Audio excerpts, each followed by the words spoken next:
all the time. Here's your problem, Rob. Deal with it. I'm out.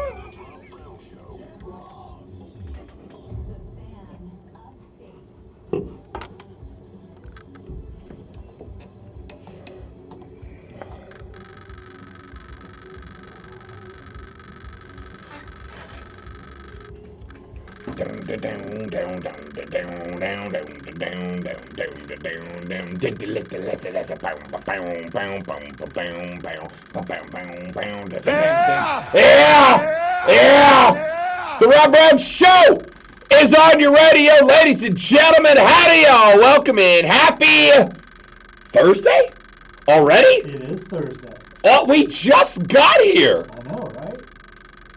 Welcome in, friends, to the show that does eventually end at noon. But between here and there, we are going to just have ourselves a lovely, lovely time on the radio broadcast. It is the Rob Brown Show, the two-time South Carolina Broadcasters Association Sports Talk Radio Show of the year. Of course, all because of the Sultan of Swag, the Professor of Perfection, the Wizard of Wave, the Sheriff of Sports Talk, the Alpha and the Omega of the fan upstate, the content cash cow himself, the great one, Lonzo, and also, I'm here. Hi, I'm Rob. Lonzo is a superstar. Yep. Thanks, Internet Man in the Box. Could not agree more. What's happening, everybody? How y'all doing? How's your Thursday going so far? Good. Super. Ever so glad to hear it. Better than the Los Angeles Angels, who are hilariously the most inept organization in American professional sports. I am including the Houston Texans in that group. I am including the Kansas City Royals in that group. I am including all of them in this group because I'm sure the Royals are just having a bad year. They'll be all right. they'll be back. They will absolutely be back. Hell yeah, they'll be back. I don't know about the Angels though. He's always listening. He's always listening. The complaint texts are coming from inside the house. The boss is a Royals fan.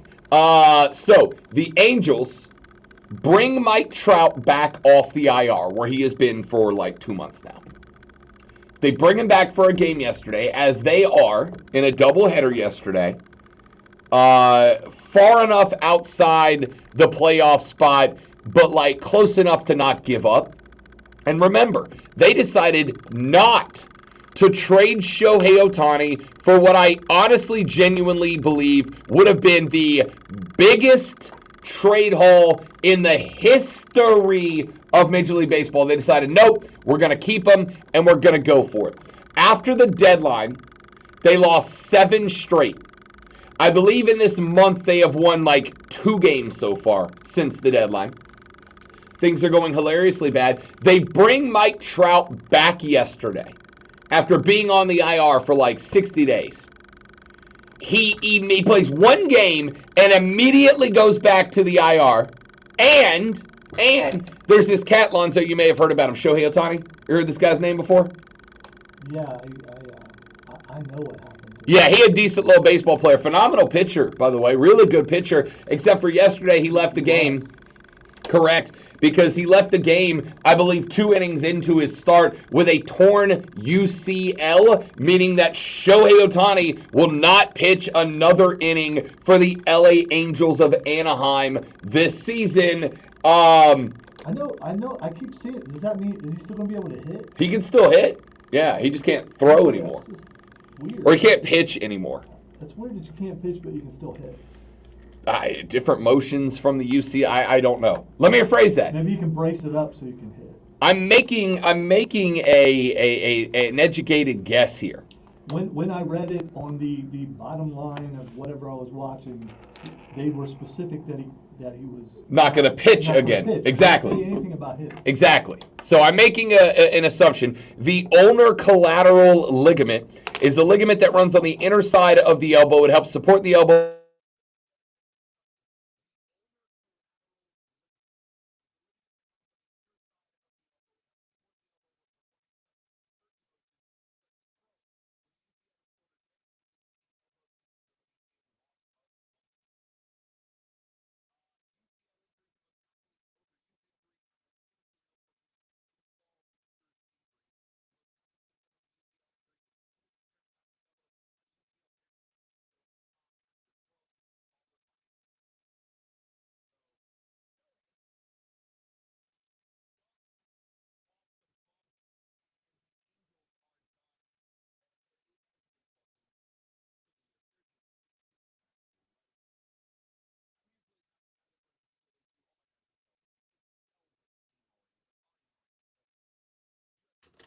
For a chunk, if not all of it, you have had two of the best baseball players on planet Earth, and you can't win a single playoff game. Outstanding work, LA. Now, this may shock you, we are not in Los Angeles, so we're not going to spend a ton of time on the Angels, but I have to think that what is happening with LA, if nothing else, is just hilarious to baseball fans as a whole. So I felt like it needed to get brought up, frankly. Apologies to the stream. By the way, you can watch us on Facebook, YouTube, Twitch, and the XYO. We had some technical difficulties. My board was not set up correctly. It has now been fixed. I apologize for you not being able to hear anything that Rob said for the first 6 minutes of the show. We're good now, though. You didn't miss anything. It's just me.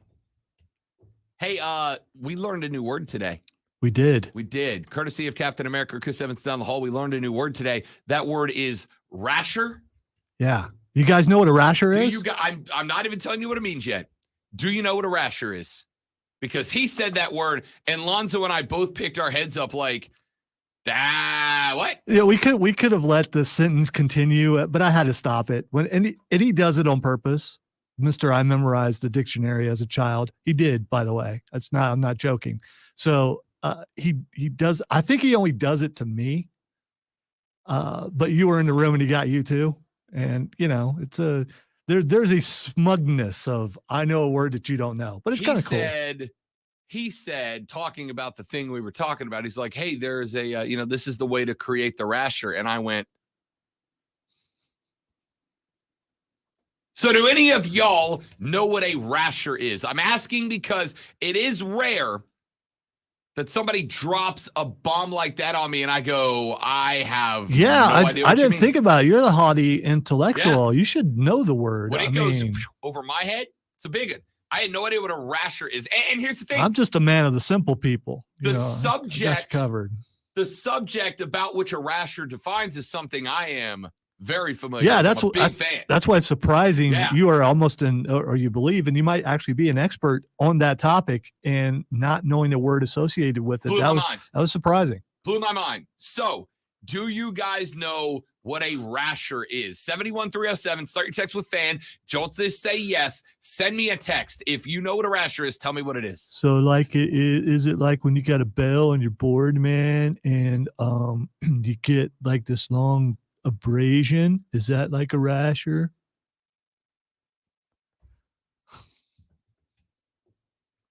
I thought it was a good one. A rasher, R-A-S-H-E-R, rasher. That is your Rob Brown trivia word of the day. Do you know what a rasher is? Shoot me a text. Let me know. 71307. Start your text with fan. Is it akin to a rager? Nope. Okay. All right. Now you could have a rasher at a rager. In fact, I would even say that every rager is made better by a rasher, but it is not required to have a rasher at a rager. That's a good point. That really is. It does make of course make the rager Of course better he was listening and wanted to come back in here. Christopher, do not tell them what it is. We are asking to see if the audience knows what a rasher is because you dropped that bomb on us today, and so I did not. I'm happy to play your game. I am not going to tell people what a rasher is. I did overhear the conversation that you were having and had to come in here to defend myself and clarify a point that Lonzo made. I did not memorize the dictionary as a child. Wait. I seem to simply read it. Okay, there we go. All right. The dictionary because I thought it was interesting. For the record, you do know that's only like slightly. Yeah, better. I know. Yeah. That's only slightly better. But no. This is you're making me sound like some like spelling bee champion or something. You read the dictionary, Christopher. Because here's what would happen. I would be reading a book. I did pleasure reading like a lot of people. No problem. And I would come across a word that I didn't know, and I think I need to go to the dictionary and look that up. And then somewhere in the definition, there'd be another word that I didn't know. So I'd go look that one up. And then right next to that definition, there'd be, that looks like an interesting word. And I'd read that definition. And it was this it's the same kind of rabbit hole that you go down with Wikipedia. That's what I was waiting for. Exactly. Nope. This was the old school Wikipedia rabbit hole. And I've even come up with a game that I'll get into later. But it wasn't like I just time to read the dictionary. Let's whip that out and memorize, start with A's. No, I'm saying that's 100% Ray, isn't it? That's 100% Ray calling the show right now. No, anyway, I am a Wikipedia. To clarify, I get it. I am a Wikipedia fiend. I am 100% the dude that looks up a thing on Wikipedia and then just starts clicking blue links like I'm sponsored for it. I've just never heard anybody drop. I read the dictionary for LOLs. Yes. It was interesting. I was interested in things, and I like words. I'm not judging. All right. Gary says he knows what a rasher is. Gary, what's a rasher, Gary? I think that is a person that runs around giving people rash everywhere.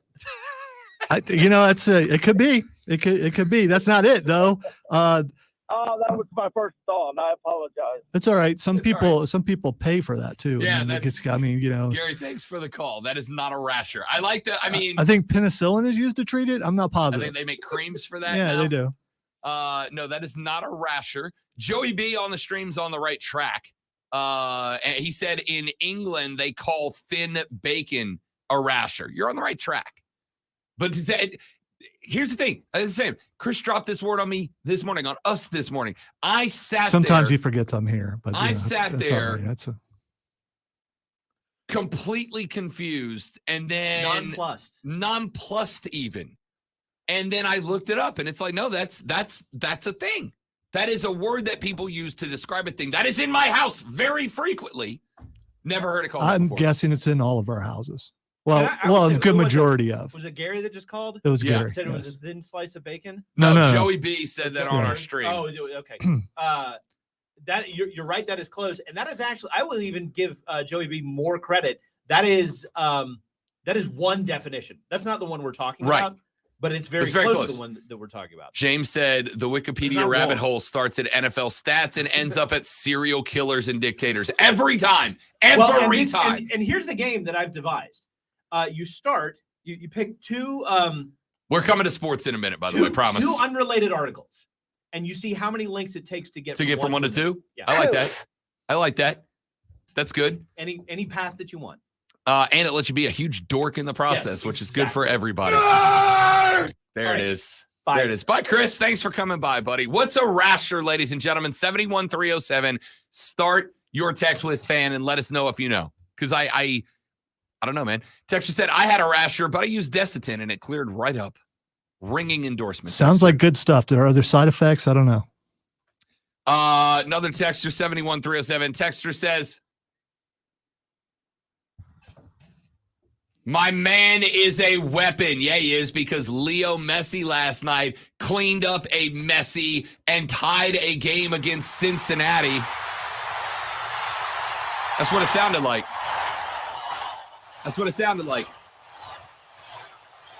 Messi gets his second or gets a goal late. It sends into Miami.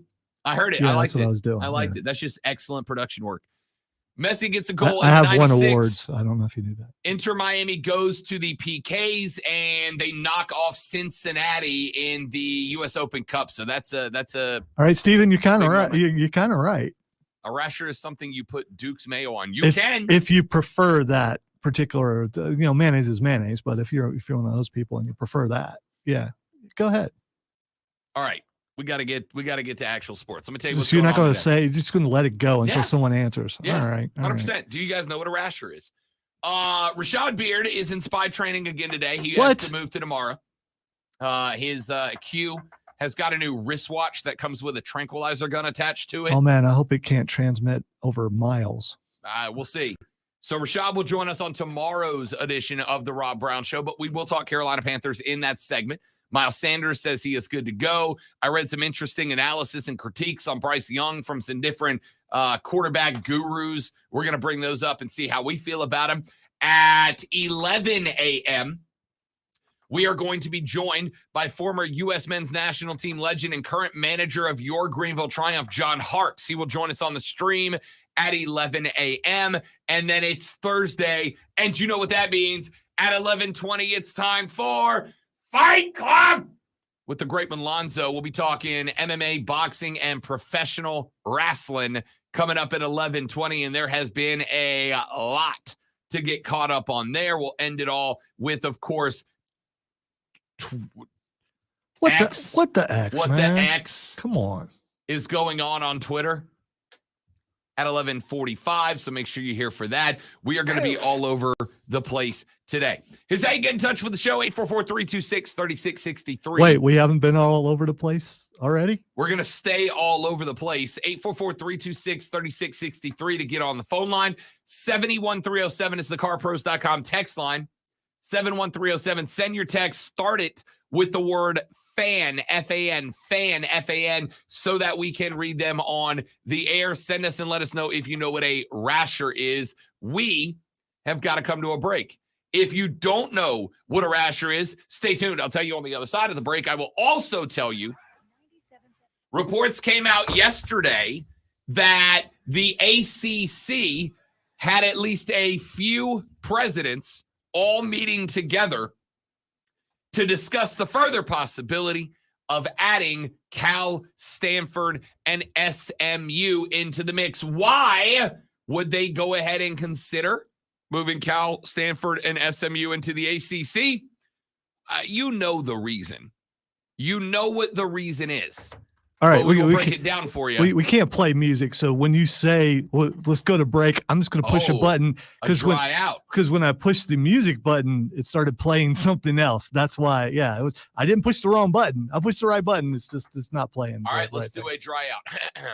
Ladies and gentlemen, we are back right after this. That's Lonzo. I'm Rob, and you're listening to the Rob Brown Show right here on the Fan Upstate. Nailed it.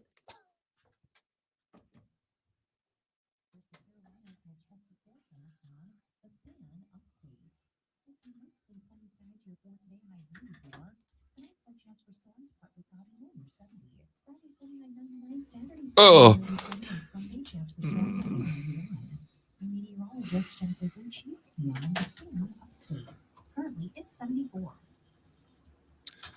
Stephen, JD, James, Joey B, Noel, what's up, everybody? Yeah, we're coming to that. Pitching, Noel. Pitching's the only reason they wouldn't make it. If the pitching hits a lull, in the playoffs, then they'll get Phillies out again, which I don't want to happen, but we'll see. No, do the thing because I gotta go. Oh, gotcha. Yeah. All right, we're having some technical issues with our computer, as you can tell, guys, and we got to knock something out real quick. So we will be right back in just a few seconds. Do not go anywhere. Thanks.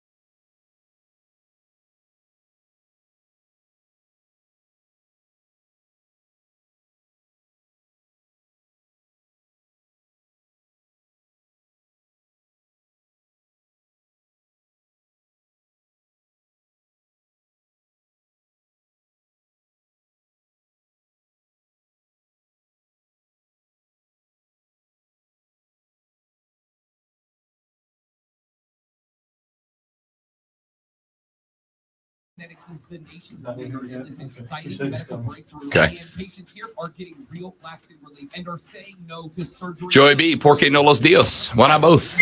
No, that's not right. Is it? Yeah, it's Porque no los dos. Yeah, don't look at me like I know Spanish. I don't know.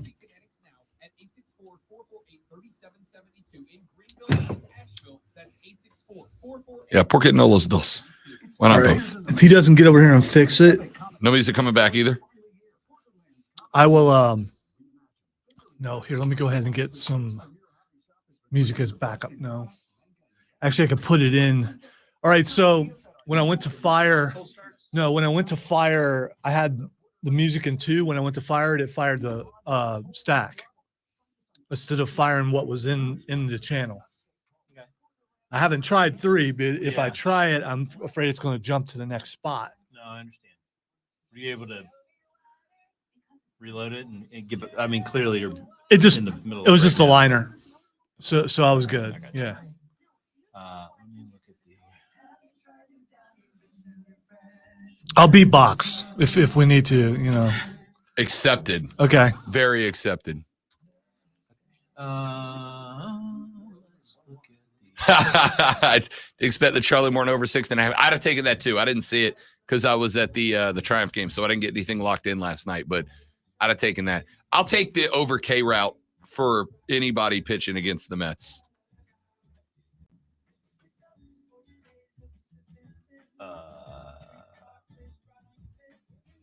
That's right. I mean, we hit 3 and see what happens right now, but La la la la la.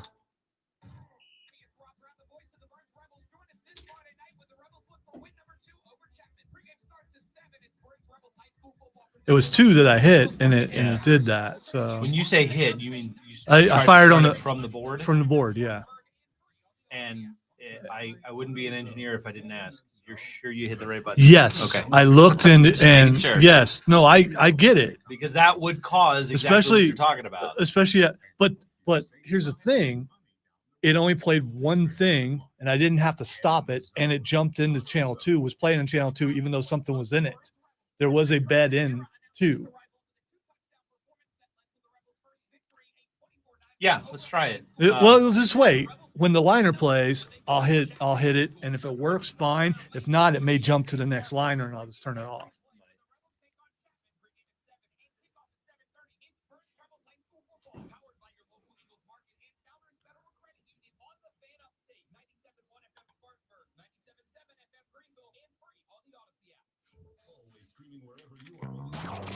Real Sports Talk Fan upstate is the sports voice of you. I'm just gonna start talking. That's 844-326-3663. All right, so liner and the music. The music's playing now. But it plays The Rob Brown next Show back album on your radio. and It is the Fan Upstate. Howdy, y'all. Welcome in. Good to have you. Rob Alonzo, Captain America, Chris Evans down the hall. I think just going to hang out in the studio with us for the rest of the day. He's got nothing better to do. Not true. It's all right. My solution is I'm just going to play the NWO theme I have for the nothing rest more of the fun day. to do. All right. Let's get to some stuff. Or I'll here. just play this.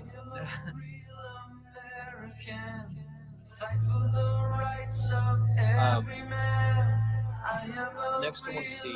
No, don't you take it out yet. I need a breakdown now. I was promised beatboxing.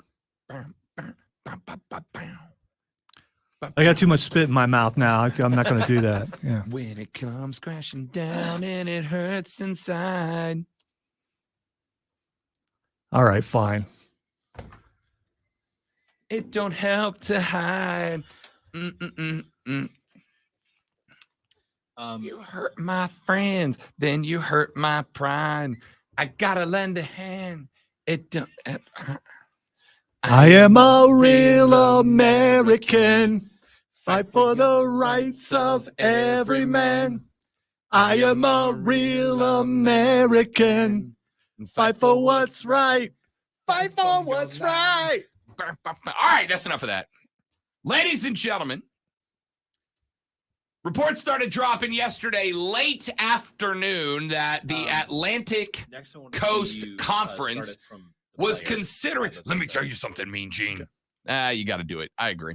That the Atlantic Coast Conference is once again considering, or has at least begun, initial and small scale conversations about the potential acquisition of Stanford, Cal, and SMU. Ross Dellinger of Yahoo Sports reported that yesterday. Pete Thamel went on the record with that same story as well. And both of them lined up by saying that expansion is back on the table as a legitimate possibility. Why, you might ask? Hey, Lonzo, let's play the Rob Brown Show Home Edition. Why would the ACC expand, and why would SMU, Cal, and Stanford end up in the Atlantic Coast Conference? All right, this was a tough one, and I'm going to go with money. Ding, ding, ding. Tell him what he's won, Johnny. It wasn't. And then I hit the thing, and that's, you know what? I am, you know what I need? You know what I need, Rob? I need a to take your vacation. vitamins and say your prayers, brother. No, I need a vacation. Oh, yeah, That's what I need. That's what you need. Yeah, I do. two of the three expansion targets, Stanford and Cal, are now proposing taking a significantly reduced revenue distribution for multiple models, starting at about 30%, according to Ross Dellinger. SMU, and we didn't report this. We brought this info to you after it was reported elsewhere a couple of weeks back. SMU apparently has a group of high-level boosters who have said that they are willing to float the money that would be coming in from the ACC to SMU for as many as 5 years, meaning that the ACC could invite SMU, could bring SMU into the fold, and not have to give them a dime for a half a decade. Now, that's a pretty big deal because it gives SMU stability in the ACC. It gives the ACC a little bit more growth, including a nationally recognized brand. Not a good one, but a nationally recognized brand. And the ACC does not have to pay for that. SMU is a free addition to your conference for at least a half a decade, right? So I'm not shocked that SMU is still under consideration because people follow SMU. Even from a distance, they follow SMU. I'm not sitting here arguing that it is adding USC or UCLA. But of the teams that are left and available, it's about as good as you can ask for, Stanford, Cal, and SMU at this current spot in the realignment era. Dellinger said that the ACC is having multiple conversations right now. They are discussing only adding the two teams from California. They are discussing adding only SMU. They are discussing adding one of the California teams and SMU, or just standing pat and adding nobody to the discussion. Dellinger says that the additional revenue that the new expansion targets would forego is going to be considered, or at least being pushed as, in these discussions, additional revenue to current ACC members. And that is a massive part of this conversation because the league has been searching for additional revenue to appease what Dellinger describes as, quote, restless members, end quote. Those restless members, as of right now, we know are Clemson, Florida State, North Carolina, and NC State. Because according to the reports, 4 of the 15 teams that have a vote in the ACC, which are the 14 full-time members and Notre Dame, 4 of the teams said no. They need 12 votes for a yes, meaning that of the 4, FSU, Clemson, NC State, and NC State and UNC, they need just 1 to flip sides. They just need 1 to change their mind and go from a no to a yes. If one of them goes no to yes, the conference expands. And like I've said, I don't think you're going to get UNC, Clemson, or Florida State to flip their vote without coming up not with additional revenue, but with a lot of it. Because as I pointed out to you, if the conference expands dramatically by 3 teams, and I would say that is dramatic, I would also say don't be shocked if they go find 1 more to make it an even 4. But I'll stick with the 3 right now. If the conference expands, what does that do to FSU and Clemson primarily, North Carolina in the mix as well, maybe NC State to a lesser degree, as those are the 4 teams that said no. What it does is it makes it harder for them to leave down the road, right? Because until 2036, there is a pretty hefty exit fee for these schools, which means, as we have told you multiple times, primarily the only way that these schools could quickly get out and move to another conference, and do so without being on the hook for millions of dollars worth of exit fees, is for the league to disband. Right now, they don't have the votes for that. They could gain the votes for that the closer they get to the end of the media rights agreement, right? But to disband the league, they've got to have the required number of votes. And if Cal, Stanford, and SMU come into the mix, what are the odds that these three teams that are no longer going to be homeless, like Cal, Stanford, and SMU are? Well, they're in the Pac-4. Okay, so to be homeless, right? What are the odds they're going to join the ACC and then in 2 or 3 or 4 years vote to disband the ACC? Not very good, because they know there's no invitation coming from other conferences. How do they know that? Because it is, again, free to add these schools to your conference right now, and nobody's inviting them. If the Big 12 wanted Cal, Stanford, or SMU, that invitation would be out there right now, like it was to Colorado, like it was to Arizona, Arizona State, and Utah. But they don't want them, which means nobody wants them right now, because the Big 10 and the SEC certainly are not adding Cal, Stanford, and SMU. So the ACC is the only option. And if those three teams, Cal, Stanford, and SMU, were to jump over and join the Atlantic Coast Conference, what are the odds that in 2 years, 3 years, 4 years, they then turn around and vote to disband that conference? I'm going to say 0%. About a 0% chance. So FSU, Clemson, and probably North Carolina are never going to say yes, because they want that nuclear option on the table. They want the possibility of down the road getting a deal with the SEC, the Big 10, the Big 12, wherever they all end up, that says, hey, if you invite FSU, you've got to invite, I don't know, Duke with them. So that some of the ACC partners know that there's an invitation for them as well, right? And then if they can get that deal cut, they can come back to the table, push the red nuclear option button, blow up the ACC, and everybody goes on their way. And yes, there will be teams left hung out to dry. For sure, there will be.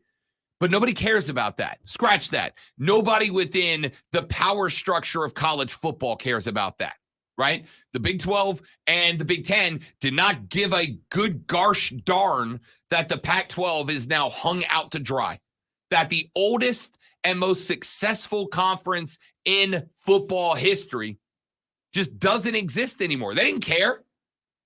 So that's not going to change with anybody else. Lonzo, what's the only thing that the people at the top of this structure give a damn about? There ain't but one. Yeah, it's money, obviously. And I'm still shocked the ACC didn't say yes. They haven't said no. Okay. And that's the interesting part. They haven't said no. Here's what we know. There was a meeting last night amongst a small group of ACC presidents. We do not know which presidents were in that group. There's really, to me, two guesses. Either it was the presidents of the 4 teams that said no, UNC, NC State, FSU, and Clemson, and they got together and said, what do we demand for us to change our votes to a yes? What do you, as an individual school, right? Because only one of them needs to change their vote. So I think they may have been building a little coalition. What will make you say yes for your school so that we can kind of figure out what our bottom tier is, that we will collectively agree not to say yes unless these conditions are met for all 4 of us? Or it was a group of the rest of the ACC's presidents going, what do we need to promise to FSU, Clemson, North Carolina, and North Carolina State to try to flip one of them? And this is where I really, Lonzo, want to go grab the tinfoil and put on the tinfoil cap. Because if you're a president that said yes, keep in mind, you don't need to change the minds of all 4. You got to change the minds of 1. So who's the weak link? Who's the weak link? Who's the one they're going after? Exactly. Because they only need one. Exactly. What team do we go after? What team do we push up against? What team do we try to kind of strong arm into ditching the other 3 and giving us a yes? Because here's the thing. We don't need them all. It's the old expression. If a bear attacks a group of people, Lonzo, you don't have to be the fastest guy. You just got to be not the slowest guy. Or not the sturdy guy. Right. If you're not the sturdy guy, you're going to survive. The sturdy guy, he's supper. It's real simple. The rest of the opponents are the Bear, or the rest of the ACC presidents are the Bear, and they're just trying to figure out who's the slowest guy. Probably NC State, right? Who's the slowest guy, and what do we need to do to lure him into the trap, to change their mind and say yes, because it only takes one. Or you go after a certain school because they are the big dog or cat in the ACC. If you turn them, the other ones are going to Here's go. the fun part. They are the big dogs on the football field. In the world of finances, Florida State is more valuable than Clemson right now.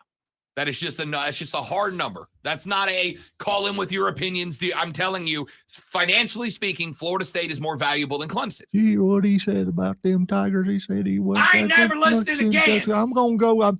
I know where I'm going to go. I'm going to listen in the afternoon.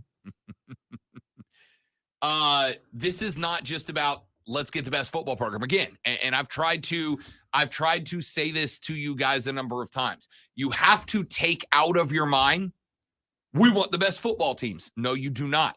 You don't want the best football teams. You want the most profitable athletic departments. That's what you want. Now, the more success you have on the football field, the more likely it is that you are amongst that group.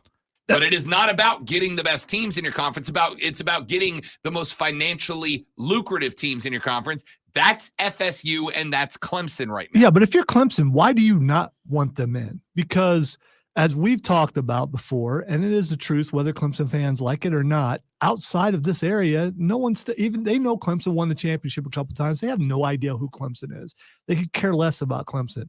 But you put them over there on the other coast, you're going to get a lot more exposure at night. So, I mean, because I'm guessing, well, do you play some Pacific time games if you bring those teams in? As the Big Ten is currently proving to us right this second, none of that matters. None of it matters. No. Ohio State is going to, within the next 3 years, Lonzo, they are going to be playing a game that you are going to see Ohio State USC kick off at 10 p.m. on the East Coast at the earliest. We'll see. It's not a we'll see. That is a promise. That is a guarantee. That is a nationally highlighted game that the Big Ten has on a national television contract, which is why on the left coast. Which is why it will play on Eastern Coast time because Ohio State has the power in that situation. No, they don't, because USC is every bit as financially valuable as Ohio State. This is what I've been trying to drill down. Records and championships and titles, none of that boat matters. The only thing that matters is the value. And Los Angeles is the #1 television market in America. That is the power. USC and UCLA are in the Big Ten not because of their football historicity, not because of their legacy, not because of the banners hanging.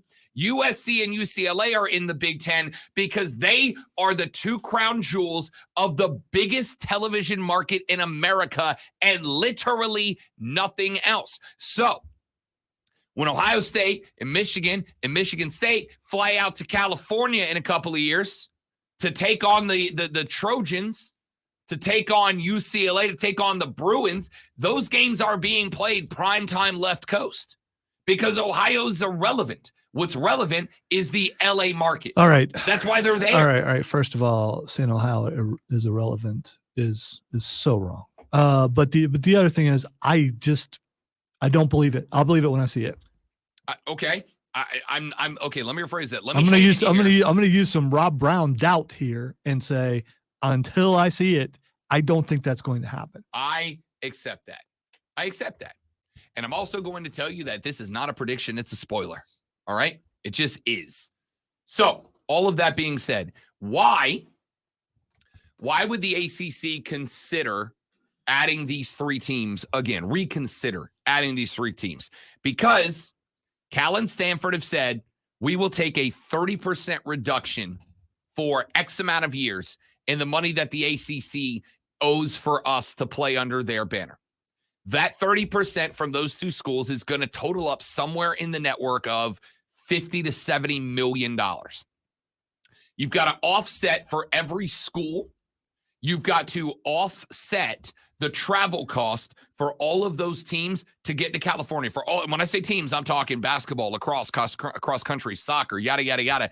Once those costs come out, whatever's left over is profit. And don't be surprised, by the way, if in order to talk one of those four teams into saying yes, that extra revenue that's left over from not paying SMU, there's, I don't know, $30 to $50 million a year for 5 years, plus another $20 million a year for a couple of years out of UCLA and USC. Scratch that. Stanford and Cal. If all that money is divided up, but there is a unequal distribution of that money, and those last four schools get a little extra something to sweeten the pot, right? The ACC will pay the travel cost for FSU, North Carolina State, and Clemson, or whatever. I don't know. Again, I'm just spitballing here.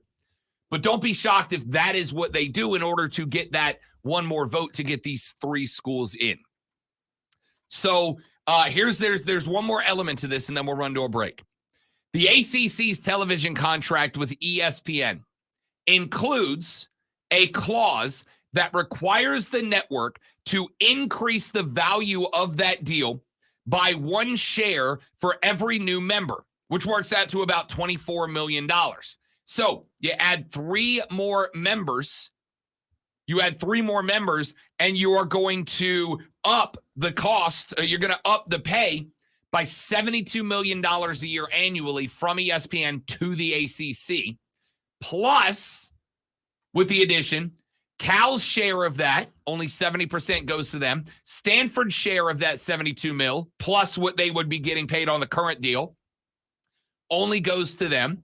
And SMU's entire share comes back to the ACC to be distributed amongst their current members. So this is a give and take. It's a negotiation. It's bargaining, right? They just got to win over one. We'll see if this was enough to do it. A couple of texts real quick. Texter said, I'm a Michigan fan, and it hurts to say this. OSU is not irrelevant. That's a double negative. So you were saying they are irrelevant. No, they're not irrelevant. Ohio State is, according to Forbes, the single most valuable college athletic department in America right now is the Ohio State Buckeyes. But the LA market is by far and away the number one TV market. And that is why this deal got signed. So they are going to give some leverage to SC, and those games will be at nighttime. Texter said, Gamecock mentality, turn and fight the bear. I respect that. Texas said, Lonzo, minor correction, a couple is 2. Clemson has won a few natties, whereas the Gamecocks have won none. I like it. I like the kick under the desk text. Texas said, ACC should focus on courting West Virginia and Notre Dame, not some garbage team. They're not recruiting Notre Dame. Notre Dame ain't coming, my dude, because Notre Dame makes as much, if not more money from their individual contract with NBC than they would make from the ACC playing there. Now, Notre Dame will join a conference one day, but it will only join the conference when a conference can offer more to Notre Dame than NBC does as a contract. So there you go. All right. When we come back, he'll tell you what a rasher is. We need a hard out, just in case. My name is Rob Brown. The great one Lonzo's on the ones and twos. Ladies and gentlemen, you are listening to The Rob Brown Show. You're listening to The Fan Upstate.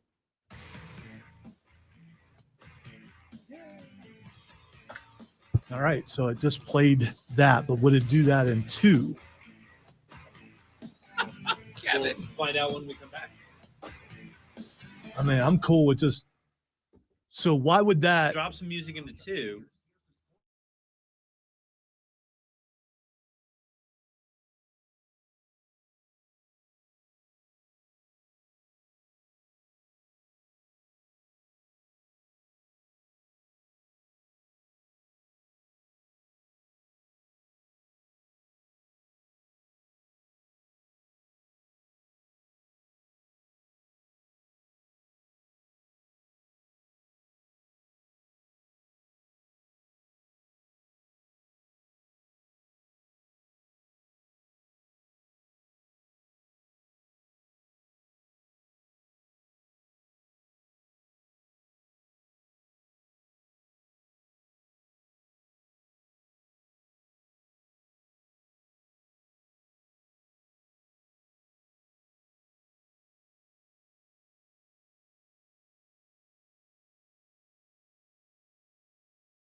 I've just been accused of using black magic by Lonzo.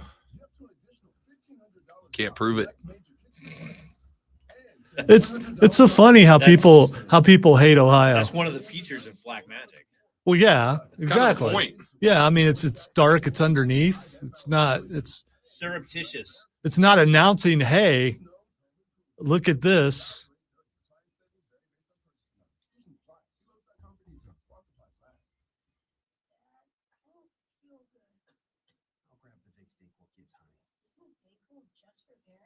Actually, Big Steak Will Kids Honey is just for kids, specially designed to treat kids' most bothersome cold symptoms quickly with a honeylicious tasting flavor. Honeylicious. You know what else kids like? Steak Will Kids Honey first. Staying home from school. Well, yeah. Vicks Steak Will Kids Wait, Honey. he's staying home and he's gonna get to play video games? What's up with that? Let's incentive to stay home more. Bo Dallas. That's not Bo Dallas. Believe. I don't know. Somebody It says is- Bo Dallas. They say believe. Bo Dallas, but it's not. It's Ortiz showing back up. But how he's dressed, he looks like Bo Dallas. Yeah. Oh. No. Sorry, I was thinking Bo Duke. It's not Bo Duke either. No, it's not.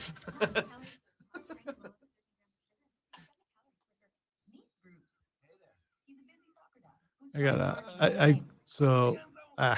there we go. I'll just stay there. Because the video is distracting and I keep looking. So every time it flashes, I will look up. Oh my You just God. now figure out what that was? Yeah. What? That is terrible. Yeah, because Trump would have looked a lot younger at that point, I'm thinking. Well, I mean, Yeah. but I still believe as well, James. what is James? Believe.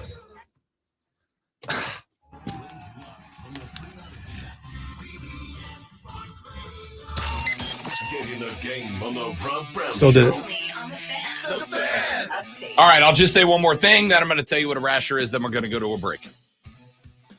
The ACC absolutely wants Notre Dame. You know who else wants Notre Dame? The Big Ten and the Southeastern Conference. Both of them would take that school immediately. They are within the Big Ten footprint. The Southeastern Conference growing their footprint, but doing so slowly to get a foothold in the Midwest. In South Bend, Indiana, would absolutely be something they do, especially with the value that Notre Dame adds to the conference. Why is Notre Dame not in the conference? The answer is very simple, because right now, the contract that Notre Dame has with CBS is just more valuable than the contracts that they would sign with those conferences. All right. Right now, Notre Dame is getting about $75 million a year from NBC. That number will go up as time marches on, right? Because I think a lot of people have said, well, Rob, the SEC within 5 years could be paying their teams as much as $100 million. And I don't disagree, but see, here's the thing. NBC is going to negotiate too, because NBC doesn't want to lose Notre Dame. They understand how valuable that franchise is. So if the SEC goes 100 mil, there's a very good chance that NBC will match the SEC and be able to say to Notre Dame, not only will we match that, but you are the crown jewel, right? The SEC's contract's 100 mil, but these schools are not going to be playing every game on a dedicated network. They don't have when SEC is advertised, it's not Alabama. It's the SEC, followed by the teams that are playing that week. On NBC, when you're watching commercials, what do you see?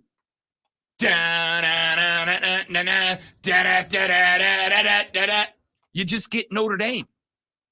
You understand how big of a recruiting tool that is, both for the team and the college itself? It's huge. So if NBC goes 100 mil and you are the crown jewel, you are the individual school that catches ads, that's the sell. They're not going to go. The only way to get Notre Dame out of that contract and into a conference is to be able to offer them more than NBC does. Problem is, what conference is going to have teams that go, yeah, we are totally fine if you take money from us to give it to a team that you now want to make a conference opponent? Nobody's going to do that, right? No schools are going to sign off on that. So unless the SEC is going to go and offer, or the Big Ten is going to offer a media rights agreement payout to Notre Dame that is more than NBC, and oh, by the way, also to the other 16, 18, 20 schools in that conference, Notre Dame's fine right where they are. The ACC can beg and plead all they want, but it's not going to happen. Texas said the ACC is helping Notre Dame by allowing them to play their teams and be conferenceless. They need to cut them off. Here's the problem. Notre Dame's a draw, right? Notre Dame's a draw. Notre Dame makes money for the ACC by being a football-only member that's not a member. The ACC makes money off of that. So it's like, yeah, on one hand, you would go, why would you continue to do that when Notre Dame is not letting you make that money? The answer is because you are making money. Not as much as if Notre Dame was a full member, but you can't afford Notre Dame as a full member. So all you do is reap the benefits of being in their presence, right? It's like being friends with benefits like somebody you really are in love with. You can't have all the benefits of real love, so you're going to take what you can get. And also, a rasher is a thin slice of bacon or ham that can be fried or broiled. Rashers are often served for breakfast and may also be known as slices, strips, or collops. It is also a collective group of rashers is known as a rasher. A rasher is effectively a pot or a bowl, a serving of thin-cut bacon. I had never heard it called that before. Or a pack of bacon. Or a pack of bacon. Yeah. Yeah. I had never heard it called that before in my life, y'all. Texter said Terry Funk was a legendary rasher, RIP. We got to talk Terry Funk later. I don't know, 11:20? Fight Club! We're back after this on the Rob Brown Show with the Fan Upstate.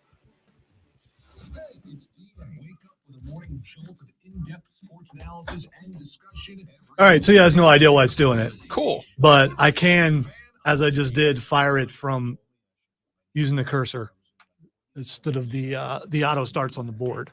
Wow.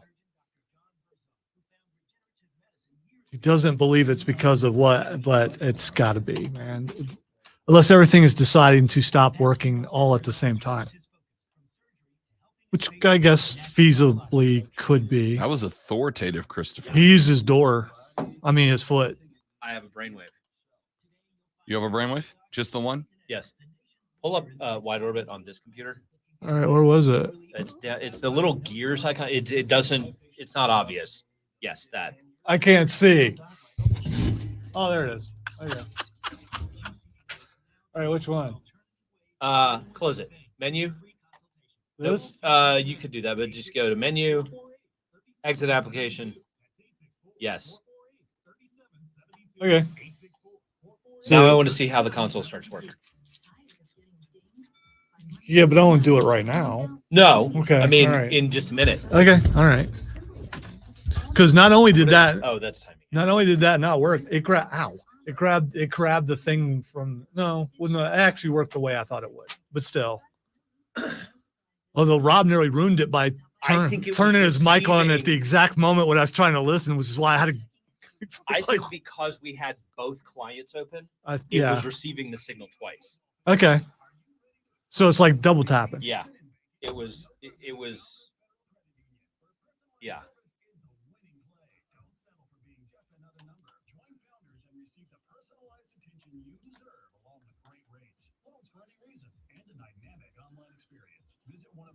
I don't think LeBron leaving a place is a thing because he also left Miami, and he'll end up leaving LA eventually too. He left Ohio twice. Yeah, whatever.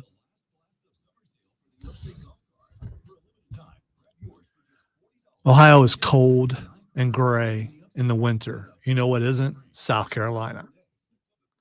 And all you weirdos who want snow, go to the mountains and shut up. No. Yes. South Carolina is cold and gray in the winter. Not like Ohio, it's not. When it snows, it's cold and white. Yeah. No. We get rain. Did you just say white? He said white. Yeah, it wasn't. Yes. Yes. I actually had wheat to explain bread. this to my son the other day because he tried to spell the word when. When? When. Quinn. Winter. And When we spelled go it- to another break, I hope he it spelled works. No, you people You'll just have make to me want to wait use to find language that I out. can't use in the radio. Yeah, I would rather you didn't do Yeah. the language thing. Yeah. But he was trying to spell when, and he spelled it W-E-N. I was like, that's exactly how it sounds when people pronounce it, but it actually has an H in it, and I make a point to pronounce the H. Yeah, You but just kind you're of blow a little bit. you're like the when you only pronounce one, W. the only one When. that I know that does that. So I mean, You need to know more people. no, I don't. No, I don't. No, I don't. I don't want to do that. That sounds awful. Yeah, it sounds like a lot of work. It is a lot of work. Yeah, it sounds like a lot more small talk. We know I don't do that.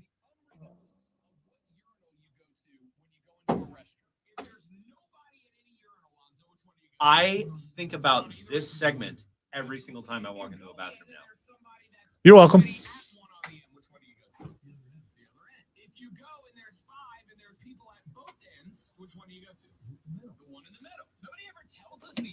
Does it bother you though when there's an entire wall of urinals, you're in one, and the guy walks up to the one right next to you?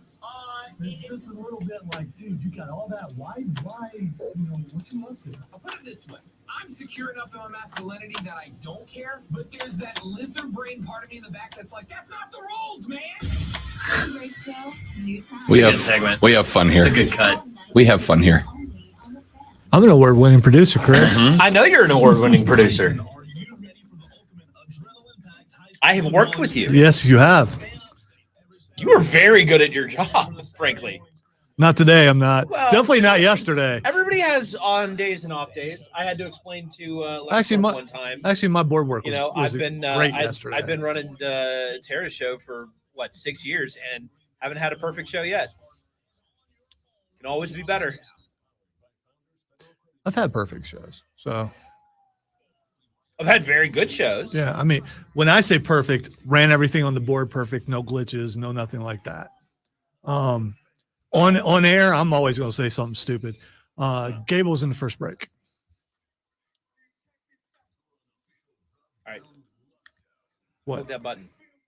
Do what? Oh, Yeah. it's not happening here. No, you're gonna have to. Wait till- Sorry. Is it? How's that my fault? You know how things work. You just said.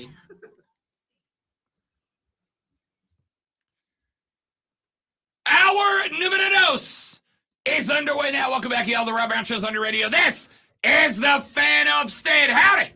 What's happening? Y'all doing all right? Deuces, ooses. Deuces.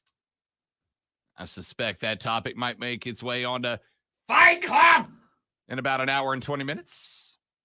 Right before that, we will be joined by U.S. men's national soccer team legend and current manager of your Greenville Triumph, who, by the way, got a big 2-1 win over Chattanooga yesterday at the house, and then they turn it around and run it back on Saturday when they go game 2 of the doubleheader. We'll talk with John Harkes, manager of the Greenville Triumph, coming up in 1 hour from right now. So you net heads, stick around. We'll probably get his thoughts on one other topic in the discussion, and that topic is, of course, who did it again last night? A 97th minute bit of wizardry. I don't get the surprise. He did it again last night. This guy's like the best in the world. Of course he did. Yeah, but it's just it's how he's doing it. Well, he's doing it over here where obviously the talent is inferior and it's easier for him. You want to hear something hilarious?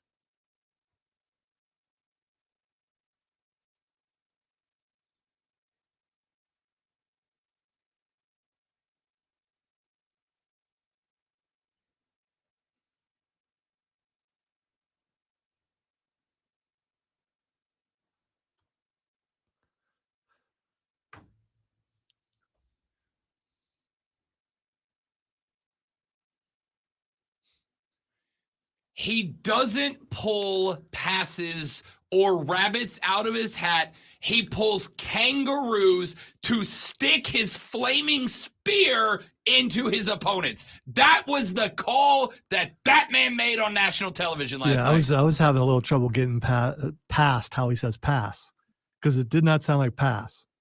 It didn't, but it was sounded like hilarious. something that comes out of an oozing wound. That's an incredible call. Incredible call.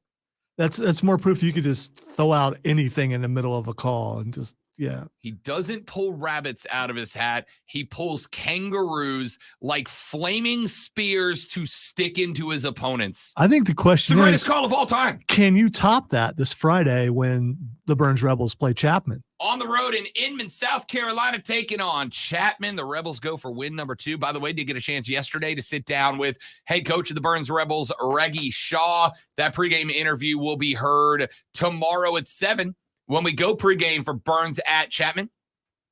I will also potentially, I don't know, we might play it on the air tomorrow. We might give a little sneak peek on the Rob Brown Show on the Friday edition. It is High School Friday. We'll see. See how I'm feeling. Anyway, Messi did it again. We'll talk. I will ask John Harkes about that later. Just what's his thoughts on that? Because I think it's good for American soccer. So you're avoiding it. You're not gonna throw out something like that. I on that game. cannot equate like a flaming spear into the heart of his opponents. I don't know that I can come up with that. You did throw the children's book thing out there. That was good. pretty. Yeah, that was. That was good. I would put that on par with that. Yeah. Except without, no, you have passion when you did that too. So yeah, I'm yeah. The only thing you're missing is the accent. Ain't wrong. Maybe I'll start calling Burns games in a Scottish accent, but only the highlights. All right. You won't. No, you are correct. I absolutely will not. I like my job. I would like to continue doing it. We, earlier this week, great one, you and I, gave out our final 4 predictions for the college football playoff. We put them together earlier in the week. I went at number 1 with 13-0 Michigan. Number 2, 12-1 Florida State. Number 3, 12-1 LSU. And number 4, 12-1 Georgia. You led with number 1, 13-0 Big Ten champions Ohio State. Number 2, 13-0 undefeated SEC champions Georgia. Number 3, a dark horse. How about Notre Dame? And you went with number 4, also out of the Big Ten, the University of Michigan. So between the two of us, we both had Michigan. We both have Georgia. My other 2 were FSU and LSU. Your other 2 were Notre Dame and Ohio State. But let's take a look at some dark horses.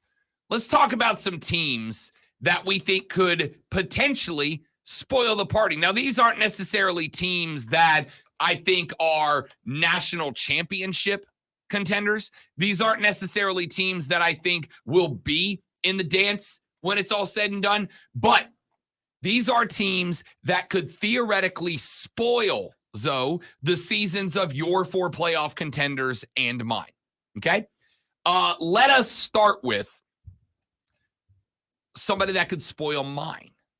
Let's start with somebody in the ACC. Now, this is not a team that I believe in.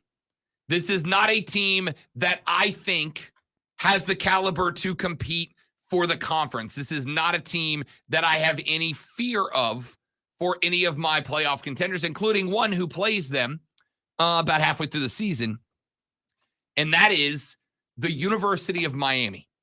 Miami is 40-1. 40-1 to make it to the college football playoffs. It's a long shot. It's not ridiculous, but it's a long shot. There are some sleepers out there in the ACC people are talking about. I was on the air a couple of weeks ago with Ryan Horvat from BetQL. He told me he's big on Pitt as a potential spoiler. I was on with PJ Glasser last week. He said that he believes that Louisville is a potential spoiler. I think you've got to put Miami in this group. I do not think that Miami is on par with Florida State. I do not think that Miami is on par with Clemson. I do think that Miami might be good enough to jump up and potentially get either one of those teams. It could be in the regular season. And I suspect that if it's going to be, that's where it would happen. But Miami has Florida State later in the season. They have Clemson in mid-October. They play both of those teams in the regular season, which means that with 2 really good days, Miami could end up in an ACC championship game, which means either Clemson or Florida State would not. Now, remember, I put FSU in my Final Four, but I said it's truly FSU/Clemson. The winner of the Atlantic Coast Conference, provided that they have 12 wins in total, will go into that slot. The winner of FSU-Clemson season series, if it comes down to the ACC championship. I think Miami could be the wrecking ball. Because that's the thing, again, I don't believe in Miami. But I've had a lot of people tell me the Canes are a different team this year. Last year, Mario Cristobal had a couple of new coordinators in the position, including one of them, Josh Gaddis, on offense. Last year's Miami offense was miserable. Last year, they had quarterback Tyler Van Dyke behind the center. Tyler Van Dyke was projected to be an All-American caliber player. Tyler Van Dyke last year was nowhere to be found. Last year, defensively, Miami was one of the poorest defensively disciplined teams I have ever seen. Both of those coordinators are now gone. And Mario Cristobal, who I think recognizes, I heard at the ACC Media Days, Cristobal twice to his face get asked, did your team give up last year? Did your team give up last year?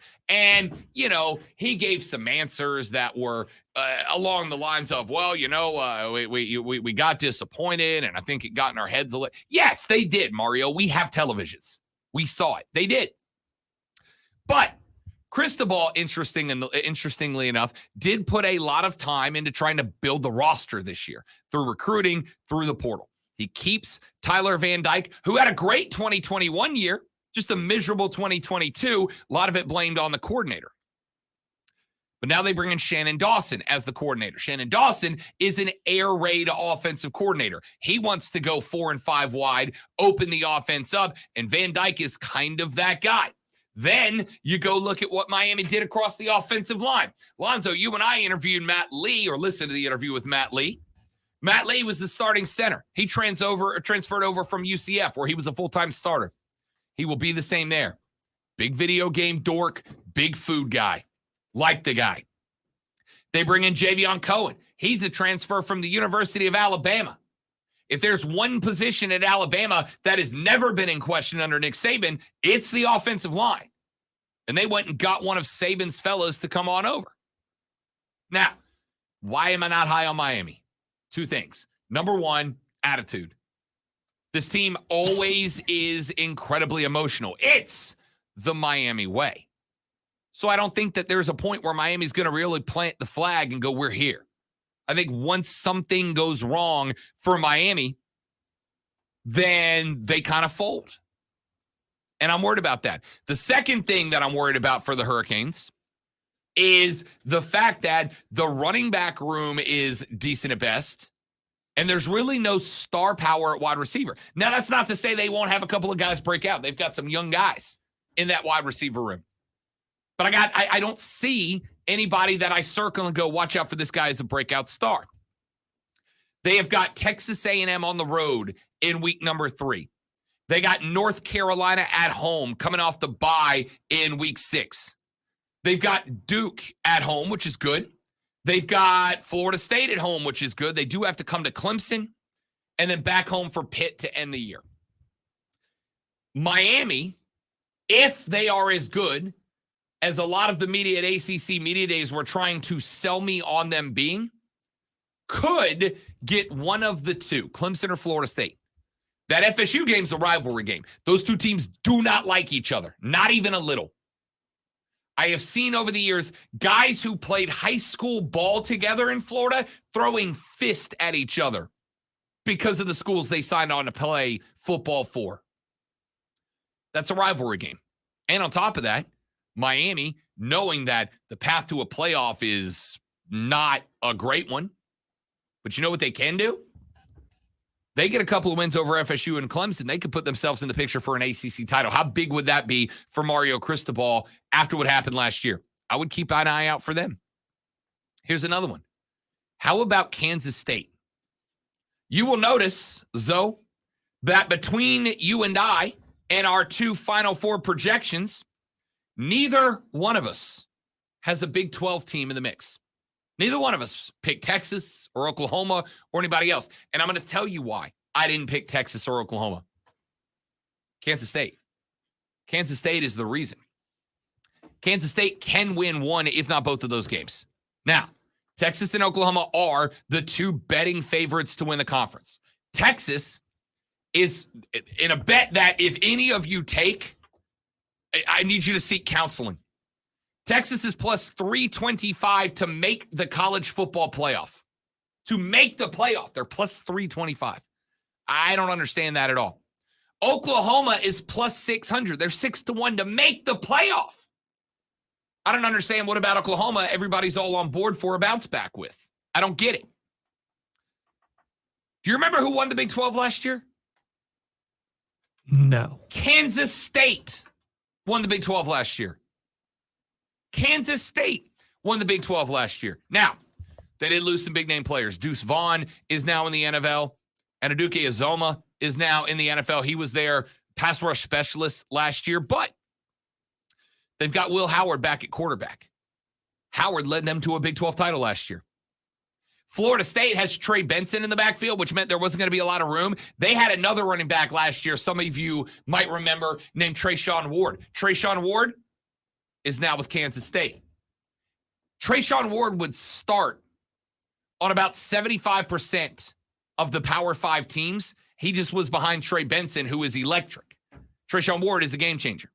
They also brought in Keegan Johnson from Iowa as a wide receiver. He wasn't going to get a lot of big-time plays at Iowa. He will at Kansas State. That's why he moved down. That guy is a name I want you to keep an eye on. And oh, by the way, Lonzo, I mention this word all the time when I'm doing conference previews and breakdowns. Consistency, right? Consistency. Are you consistent in your play calling? Are you consistent in your coaching strategy? Are you consistent with your players? There is not much more you can ask for, Zoe, than all 5 starting offensive linemen coming back from a conference championship team. Yeah, that's pretty good. Yeah. They have that. They have that. Kansas State could absolutely knock off Texas and Oklahoma. Kansas State could, without a doubt in my brain, win the Big 12 again, which takes Texas and Oklahoma out. Now, again, I don't have either one of them in my playoff 4, neither does the great one. But what I can tell you is a lot of people do. A lot of people are giving me the horns up, saying, oh, it's it. Texas is back. Texas is back, baby! And as always, I'll tell you, I believe it when I see it. You know when I'll say Texas is back? When they're back. So you're saying your horns are down? I am. Horns down. Is this still a hate crime? No, you know what? The SEC said you can do this when Texas comes. Absolutely. So people will. Horns down. Anyway, point of all that is I would keep an eye out there. Lonzo, we've done the ACC. We've done the Big 12. How about a spoiler out of the Big 10? I'm going to give you one right now. I might have gotten under the skin of the boss earlier when we kind of made some jokes at the expense of the Kansas City Royals. Oh, you're not going after Iowa, are you? No. You're gonna praise Iowa. I am propping up the Iowa Hawkeyes. All right. I am propping up the Iowa Hawkeyes. All right. The top of the Big 10 East is loaded. It is a top-heavy conference. Wisconsin is the odds-on favorite to win the Big 10 West. They're 10-1. All right. They are plus 1,000 to reach the playoffs.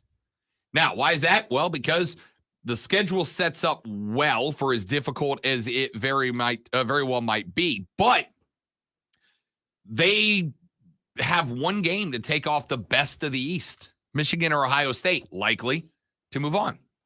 Let's look at Iowa, because nobody's talking about them. They have, as far as I am concerned, they have one big challenge out of the gate that I am concerned about. And that one big challenge out of the gate is they are going to catch Penn State in week 4. I don't necessarily love that. And by the way, that game's at 7:30, which means Penn State's probably going to break out the whiteout against Iowa in week 4. Outside of Iowa, they do not have Ohio State on the schedule. They do not have Michigan on the schedule. They've got Utah State, Iowa State in week 2, Western Michigan at Penn State, Michigan State, Purdue. They are at Wisconsin, then Minnesota, then Northwestern, Rutgers, Illinois, and at Nebraska for Matt Rule's first year. That's, as far as I'm concerned, that's an 11-1 schedule at the best. That is 10-2 realistically. It's 9-3 at its worst, and it is good enough unless Luke Fickell's Wisconsin team is just for real. It is good enough to just outpace Wisconsin and make it into the Big Ten championship game. And if they do, Iowa, who I think will not be as beat up, because Lonzo, remind me, who does Ohio State play in the final week of the regular season? Top of your head? That team up north. That would be that team up north. Who does that team up north play in the last week of the regular season? The Ohio State. That is correct, which means a week later, those two teams will just have both come off of back-to-back very physical games to end the season. Iowa will not have. Iowa catches some rest towards the end of the year. Wisconsin does have a schedule. They've got Iowa on it, as we mentioned, but they've also got Ohio State, and then they've got a long road trip to end the season. I think they are on the road for like the last 3 or 4 weeks of the season. I think Wisconsin should be better than Iowa. But if Iowa can snipe Wisconsin in the regular season, they really don't have, outside of Penn State, anybody else on that schedule that threatens me. Iowa could steal the Big Ten. How about in the Pac-12 as we run from conference to conference and we're taking a look at dark horses? How about the Pac-12? UCLA. UCLA is absolutely a dark horse. Number one, Chip Kelly's there. And for all the jokes about Chip Kelly in the NFL, Chip Kelly has been a wonderfully consistent coach at the college level. UCLA was picked 6th in the preseason Pac-12 media poll behind USC, Washington, Utah, Oregon, and Oregon State. But there are some interesting things going on. Biggest problem they have is the quarterback. Dorian Thompson-Robinson was their quarterback last year. He was a 5-year starter. He's in the league now. So now they've got a decision to make if they're going to go with a vet or they're going to go with a 5-star freshman recruit, Dante Moore. That's my guess. He's a little bit more wide open. Chip Kelly loves that spot. And Chip Kelly said that they are just going to go on offense this year. Here's my favorite part. UCLA might have the best set up schedule in the Pac-12 this year. They catch a few breaks in their schedule this year. And that is why I think they are a spoiler. Coastal Carolina at San Diego State, NC Central, and then probably the toughest game they have on the schedule outside of USC, they've got to go to Utah. Then they got Washington State, winnable. They are at Oregon State. Unless you think DJ Uiagalelei has found his next gear as a Beav, they can win that game. They're at Stanford. They got Dion's Colorado. They're at Arizona, all winnable games. Arizona State. Then they're at USC, and then back home for Cal to end the year in the trio of Cali games. I don't think they can win at USC. I do not know if they can win at Utah. I'm picking Utah on that one. But that's 10-2. And if they can get one of those two upsets, they could be in the Pac-12 championship. They are one of the reasons that, again, neither Lonzo or I have a single Pac-12 team between our two Final Four teams. And then I will wrap it up in the Southeastern Conference. Who's the team that can play spoiler in the SEC? It is not Ole Miss. A lot of people have said Ole Miss. I don't like it. I don't love it. I don't want some more of it. Kentucky. I've thought about this Kentucky team a lot. This Kentucky team won 10 games in 2021. They did go 7-6 last year, and that was with Will Levis. But keep in mind, Will Levis was banged up in a couple of games, including that South Carolina game. I don't know if the Gamecocks win that game if Will Levis is healthy. I know they went in there and they beat Kentucky with the lineup that they were there. But here's the problem for everybody that's got a lineup against Kentucky. They brought over NC State quarterback Devin Leary. Devin Leary can ball. He did miss half of last season with an injury. But before that injury, In 2021, Dennis Leary threw for 3,433 yards, 35 touchdowns, and 5 interceptions. He completed over 65.5% of his completion percentage. Now he goes to play with offensive coordinator Liam Cohen, who went to the league, wasn't great, came back, but is wide open. That is an upgraded OC. That is a massive upgrade at QB under that OC. Leary is, I'm going to tell you right now, Devin Leary is better than Will Levis at Kentucky. He will be a better fit and will put up better numbers. I'm glad you fixed it because you said Dennis Leary. Dennis a little Leary. bit earlier. I'm like, Devin Leary. Yeah. It's like, wait, what? I was going to do a Dennis Leary impression, but I can't. Devin Leary. Yeah, I'd have to push the button. Did you ever watch Rescue Me? That's a great show. I did not. Great show. Anyway, with Devin Leary, definitely not 60-year-old Irish Boston actor Dennis Leary back there. With Devin Leary back there, this offense can be wide open. I have questions about the defense, and that's my problem. I have questions about the offensive line. That's where South Carolina has to be at its best across the front seven defensively. But if you can't keep up, if they find anything across the offensive line, Kentucky could absolutely be a dark horse out of the SEC. So there you go. There are some dark horse picks that could be playing spoiler this year across all 5 Power 5 conferences. Who are yours? Who's the team that's nobody's talking about? Who's the team nobody's giving a shot to that you think could be a player at the end of the year? That's the great one. I'm Rob Brown. The Rob Brown Show's in your ear holes. It is the Fan Upstate. Cables. All right, guys, live read. Stay right there. We will be right back.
All right, dudes and dudettes, thanks for hanging in there. Even putting back a few. Kevin said, couldn't disagree more. If the Gamecocks don't upset the Bulldogs will run through the rest of the NCAA by a buttload of points if we're throwing out hypotheticals. Georgia, I don't think Georgia's as good this year as they were last year, man. They lost 10 players to the NFL draft. 10. Almost half of their starters last year went to the league this year. I don't see how they're better this year. Mizzou almost got him last year. Ohio State did get him last year and just blew it. I can't see Lonzo's face, but I imagine it looks like he's in pain right now.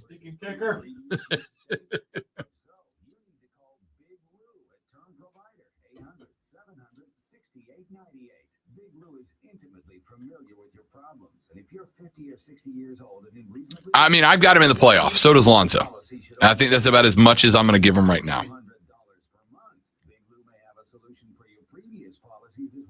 You may even save enough money to lighten the load on your new $1 million policy. Remember, call Big Lou. He's like you, except he's only on number 2. Call Term Provider at 800-700-6898. That's 800-700-6898 for $1 million in term life insurance that you can live with. Call Big Lou at 800-700-6898. Ooh, Lonzo. Not even in the neighborhood. When's the last time I did this? Closer. There it is. Just had to dial in. I didn't hear glass, though. All right, it's been a couple months. The glass thing is dumb to me. Still means 2 points. There we go.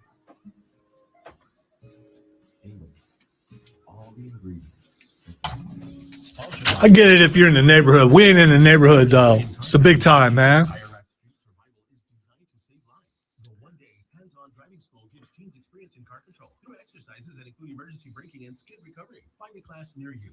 never even heard that in my neighborhood. Of course, we probably weren't very good at basketball, so maybe that's why. Where did that come from? Saying you had to call glass. That's only in like pig or out or horse. Well, because if you call the glass, it says I've got the touch to be able to redirect a shot. If you don't call glass, it means it was a terrible shot and I got lucky. I get why. Okay. Yeah, I understand. You also came way too late. Sorry.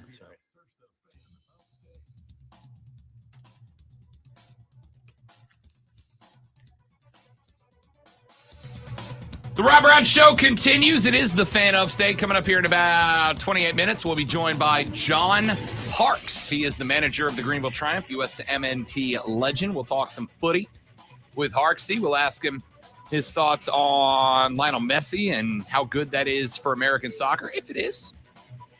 And then, of course, the segment following that. It's Thursday. You know what that means. Time for Fight Club with the great one. We'll get you caught up on everything that's gone down since SummerSlam and get you ready for All Elite Wrestling's All In this Sunday live from Wembley Stadium in London, England. And I will also tell you, Zoe, that I did not watch AEW yet. So I have no idea what happened last night at all, which I don't know. There was nothing of major consequence. Well, it was a go-home show. And there was one thing that may have had ramifications of what's going to happen. Okay. And it has to do with one wrestler joining to go up against another one. But we'll talk about that, and it won't be that big of a deal. Yes, we will. That is coming up later on in the show. Looking forward to it at 11:20.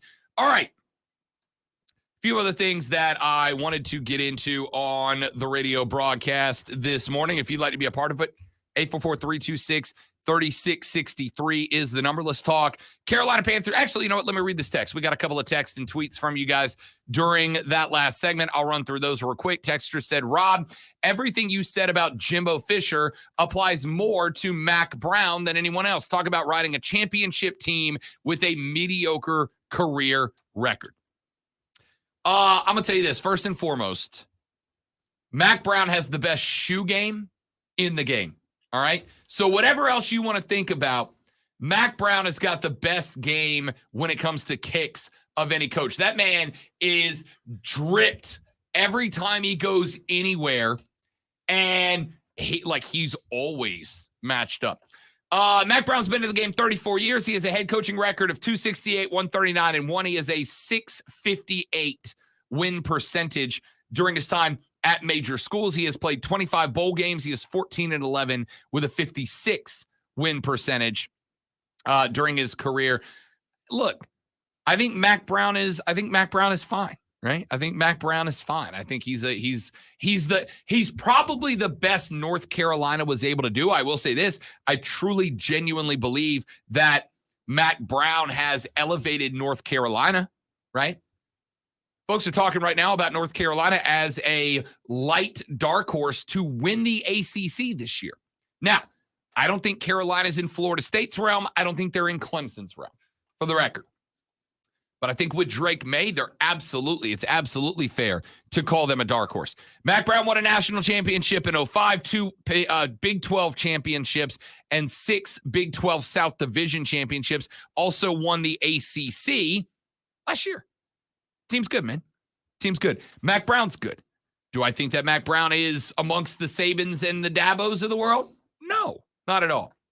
But for what North Carolina is, and to get where North Carolina wants to go, Mac Brown fits. Texas said, I'm not sure, Rob. I'm leaning South Carolina 10-2 with an SEC championship. Do you mean SEC East? Because I got to be real with you, Texter. All due respect, they're not winning the SEC East, dude. Georgia is still there, right? Now, Kevin hit us up on the stream, which you can watch at facebook.com/thefanupstate, twitter.com/thefanupstate, the Fan Upstate on YouTube, or the Rob Brown Show on Twitch. Kev hit us up. He said, Rob, couldn't disagree more. If the Gamecocks don't accept the Bulldogs will run through the rest of the NCAA by a boatload of points. Look, Georgia is still very good. Nobody's arguing that Georgia is anything less than very good. My point remains, Georgia lost 10 players to the draft, including their starting quarterback, including a couple of big defensive linemen, including one who was a top 10 draft pick, who, by the way, fell. If Jalen Carter didn't have all the off-season drama and all the off-road drama, Jalen Carter was going in the top 3, maybe top 2 picks of the NFL draft this year. And they lost that guy, all right? They lost a lot. I think Georgia's still going to be really good. I just don't think they're going to be as dominant as they were last year. That being said, Georgia catches the benefit of having the easiest schedule in the Southeastern Conference this year. The football gods smiled upon UGA when these schedules were crafted. They got the easiest schedule in the SEC. That is why they will be 12-0. And on top of that, now, Lonzo's got him 13-0 winning the Southeastern Conference. I'm going 12-1. They drop it to LSU in the SEC final. Because I think LSU will be battle-tested at that point. They will have seen better opponents more frequently and will have the kinks worked out a little better than Georgia, even though it is the SEC championship after the regular season. But we'll see. South Carolina going 10-2. I've said a number of times, Zoe, I can see the Gamecocks being 6-6. I can see them being 10-2, and I can see them being any number in the middle. And frankly, I don't know, but that was the problem the last couple of years, inconsistency. The team that could go to Gainesville and lose by 38 to the Gators then comes around and hangs 63 on Tennessee a week later. I don't know which one of those teams is the one that shows up more frequently this year, and that's why 6-6 is a reality, 10-2 is a reality, and I'm picking 8-4 right in the middle. Well, that team, the last 3 games they played was a totally different team compared to what they played the entire season. So if there's a continuation as well as improvement over what they did in the last 3 games, it's going to be more on the upper end of victories. Not wrong. Not wrong. Texter said Dennis Leary can probably slang the ball. Yeah, I mean, probably. He's Dennis Leary. Guy's a legend. By the way, his stand-up comedy, if you can go back and find it, incredible.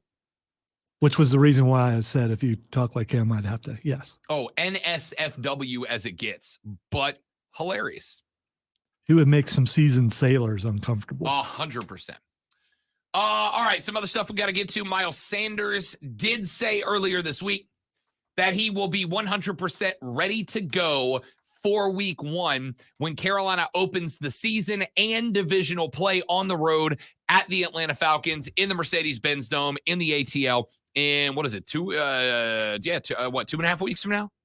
3 weeks from now, whatever it is. He said he'll be good to go. And that is good. Look, I like Chuba Hubbard a lot.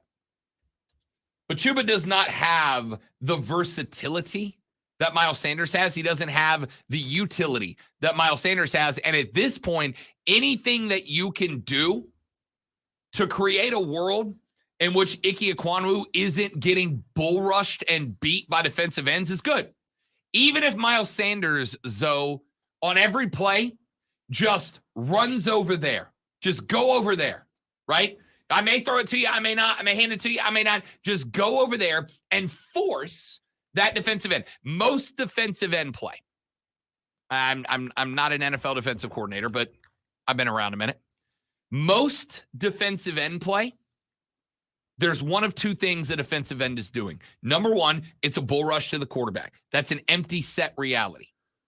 The rule that most defensive ends are going to follow is make contact, get your eyes to the closest back, and hit him. Running back, quarterback, halfback, fullback, wingback, whatever. Get upfield, make contact, get your eyes on the closest back to you, and hit him. Now, in an open set, defensive ends have contain. What does contain mean? Keep the back, quarterback, running back, wingback, keep them from crossing your face. If there's a wingback, get upfield, make contact with that wingback, get him turned back to the inside so that if there is an outside sweep around that blocker, he's not a blocker. If the running back is coming at you, drive him back to the inside. Don't let him bounce to the outside. If the quarterback is by himself or is coming in your direction with a football, your job is to not let him cross your face. Get to him, put hands on him, and do not let him bounce outside of you because you're the last line of defense laterally, right? So if you take Miles Sanders and Ike Ekwonu ain't the guy, because Taylor Moton's holding it down on the right-hand side. He's the only offensive lineman that has been good and consistent in the preseason.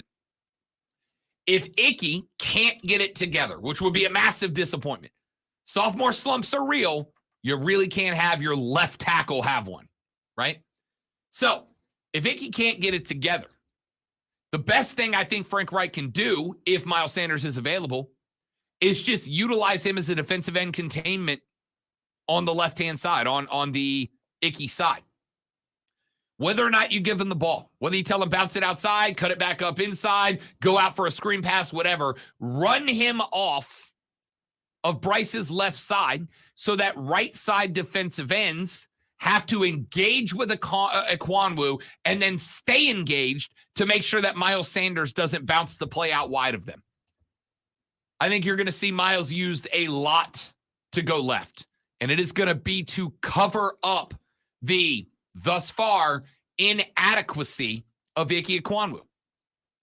We'll talk tomorrow with Rashad Beard. He's in spy training today, so he can't make it, but he'll join us tomorrow on the show. And I'll run this by him because I'm curious, right? Like when Miles Sanders said, I am 100% good to go for week 1, my reaction, Lonzo, was, good thing. Good thing. Because Chuba's not a guy that scares you. He's not a guy that forces you to or forces right defensive ends. What if he's been 100% for a while now and they just weren't going to play him in the preseason? If he has been 100%, I'd probably trot him out even if it's just for a series this last preseason game. And I would probably do it just to give Bryce a feel of having a threat of a running back back there? I would not, especially if I knew that my team was primarily going to be a running team and he's going to be the feature. Why waste him on the preseason? Because I need Bryce to know what the feel of having a threat running back next to him is. Yeah, he's got that in, practice. No, he doesn't. Because you cannot, as much as you want to try, you cannot simulate a game in practice. You can simulate the look of a game. You can simulate running or defensive ends coming after you, but you can't simulate what it's like when they're coming after you and trying to Alvin Mack you. Can't do it. You can't simulate Lawrence Taylor, man. Yeah, they're either getting at you or you're not. All right, let's run to a break. When we come back, you can simulate Lawrence Taylor doing some of the stuff that he did off the field, but you probably don't want to do that. Which brings me to my next point. Don't smoke crack. Let's take a break, come back, wrap up hour number 2. When we start hour number 3, we're going to be booked. John Harkes is in the first segment talking footy. Then Fight Club with the great one at 11:20.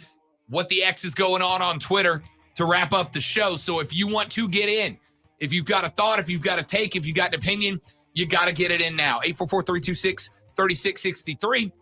TheCarPros.com text line 71307. Started with Fan. We're back after this on the Rob Brown Show in the Fan Upstate. Panthers O-line play like they don't give one boat about Bryce Young. So far. All right, guys, hitting the head. Be right back. Don't go anywhere.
Shut up, Kevin. Steven, it's called a cheat day, dude. That's what I would go with, I guess.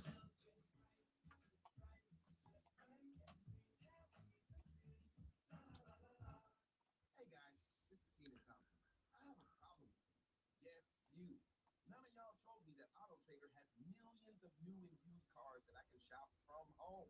I thought we were friends. I put smiles on your face, but I'm not smiling.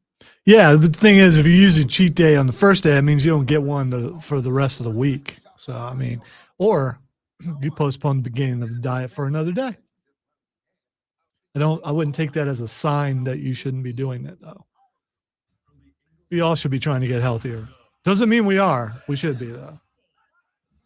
Unless you don't want to be. If you just want to be, I mean, you know, if you like, stay out of my life, I want to be fat, then, you know, go ahead.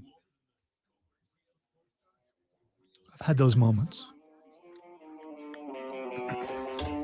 The Rob Brown Show continues, wrapping up hour number 1. Texter said, Rob, Calais Campbell is going to steal lunch money from Icky on September 10th. Dirty Birds 27, Panthers 10. Big ass that the Birds are going to put up 27 behind. Wait, is it Ritter? Yeah. Yep. Desmond? Yep. Desmond is going to put up 27 points? No. Bijan Mustard Robinson might put up 27 though. It's a great commercial. It really is. If you haven't seen it, go find it. It's hysterical. Yeah. So I am gonna go with. I can see this game going either direction. 17-14, one of the two. I just don't know which one yet, to be honest with you. Like, I want to pick Carolina. I do. But if that offensive line is not better, then yes, the Atlanta defensive line is going to physically murder Bryce Young, right? The big risk you take with taking a smaller QB like BY is durability, right? Now, I think you look at guys like Russ, like Breeze, some of these other historically smaller quarterbacks. A lot of them don't really have those concerns. Russ has only missed a few games. Drew Brees only missed a few active games due to injury. But it is not so much the injuries, Lonzo, that cause you to miss games. That's the problem. It's the little injuries. It's the bruises. It's the bumps. It's the soreness. You ever tried to throw a football when your shoulder's jacked up? You can still do it, but it impacts you. It changes you. Even if it's just the pain, it pops into your brain. You're thinking about it. Even if subconsciously, you're thinking about it. So if that defensive line of Atlanta can indeed steal lunch money from the Panther offensive line, it'll be a long day for BY. It'll be a long day for Carolina Panther fans, without a doubt. The key to week 1 is the offensive line and Miles Sanders. Lonzo and I disagree. Lonzo thinks Carolina's going to run, what, 75% of the time? Yeah, I think they're going to run a ton. Yeah, I don't think you draft a quarterback and bring him in first overall and make him the starter before you even start camp to not let him throw the football. I think they're going to be a pretty balanced team unless the offensive line is just getting trounced, in which case I got to take the ball out of Bryce Young's hands until it gets fixed. And if you do that against Atlanta, honestly, if you do that against New Orleans, you're going to be in a lot of trouble. Like a lot of trouble. Texas said, Joey B said, Carolina v. Atlanta is going to look a lot like that awful Georgia Tech Wake Forest ACC championship game from 2006. Falcons win a field goal kicking contest 9-6. It might be, honestly. I could see that being a final. I think you get a touchdown from Bijan Robinson. I would love to see a John Mingo touchdown just to show the rookies on display for both sides. But I could see both defensive lines having a statement here. The difference is Atlanta's offensive line looks real good so far. Carolina's don't. That's hour 2 in the books. When we come back, former U.S. men's national team legend and current manager of your Greenville Triumph, John Harkes, will join us here on the show. After that, Fight Club with the great Lonzo. We'll get you all caught up in the world of boxing, MMA, and professional wrestling. And then we wrap up the Thursday show with the little What the X is going on Twitter. The Rob Brown Show rolls on with John Harkes next. It's the Fan Upstate.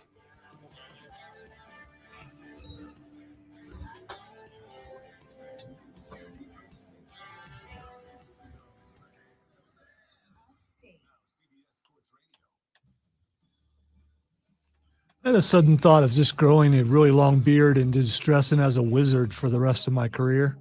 I support your decision, but only if you go with the pointy hat. Well, yeah.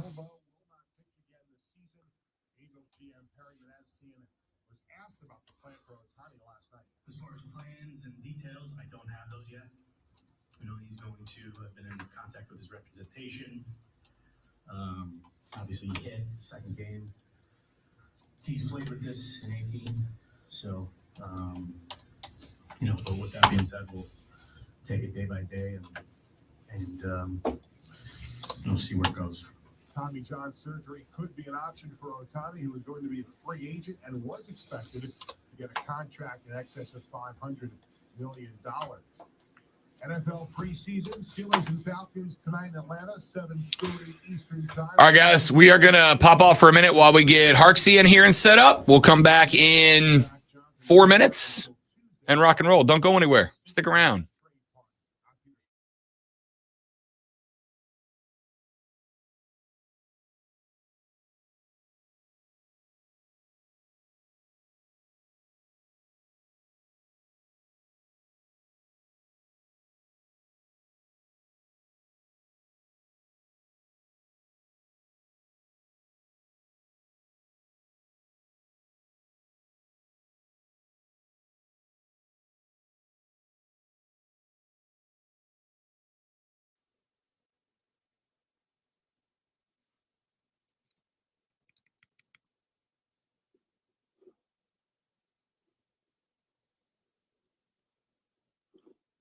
There we go. Coach, how we doing, big fella?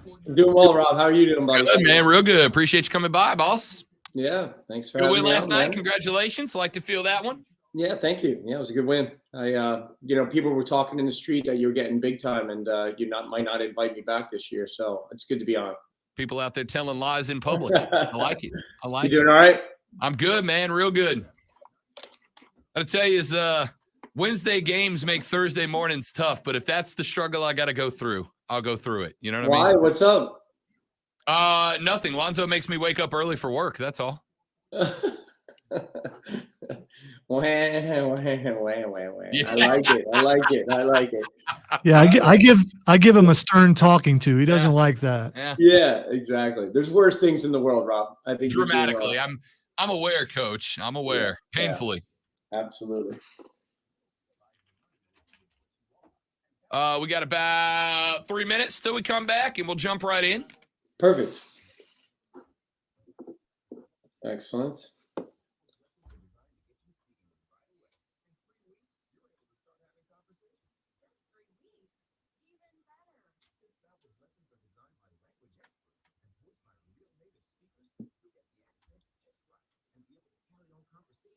How's Tyler coming along, by the way? I'll ask you on the air, but how's Tyler doing? Slow, dude. Yeah. Slow. Yeah. I mean, he was making some good progress, and then all of a sudden had a little bit of a setback. So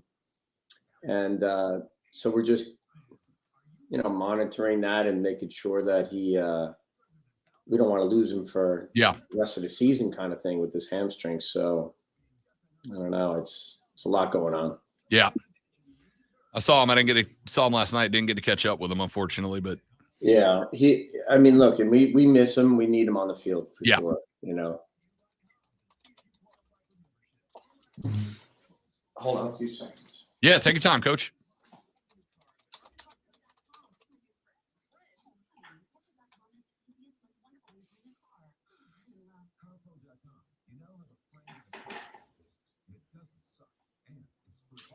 Hey, Dan. Yeah, I'm just about to jump on live here, so. Mute his mic while he's on a phone call so you heathens don't hear his business.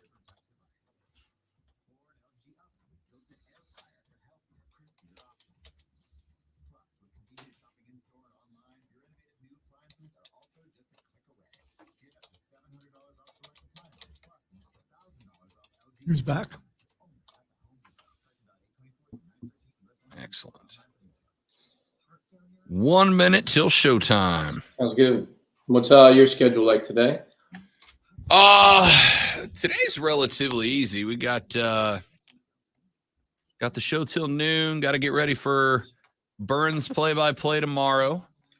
And then your boy's trying to get his fat behind back in the gym, Coach. So I'm at the point where I've got to schedule the gym time to force myself to do it. Yeah. Yeah, that's a big challenge, man. Priorities, right? Small steps, baby steps. That's it.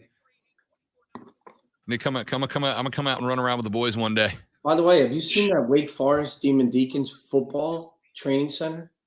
No, I'm not. My Lord. You have got to look. It's got to be the best in the country. I'll tell you, some of these we were out there yesterday in the tailgate lot watching Furman practice. We started talking about some of the different facilities some of these schools are building. They're meccas, man. They're incredible. I don't know where they're getting the finances, but man, alive. There it is. Be nice if somebody stepped in with us and gave us a stadium. I think the Tribe need an indoor training facility. Yeah, let's get the stadium as well. That would be all nice. right, here we go.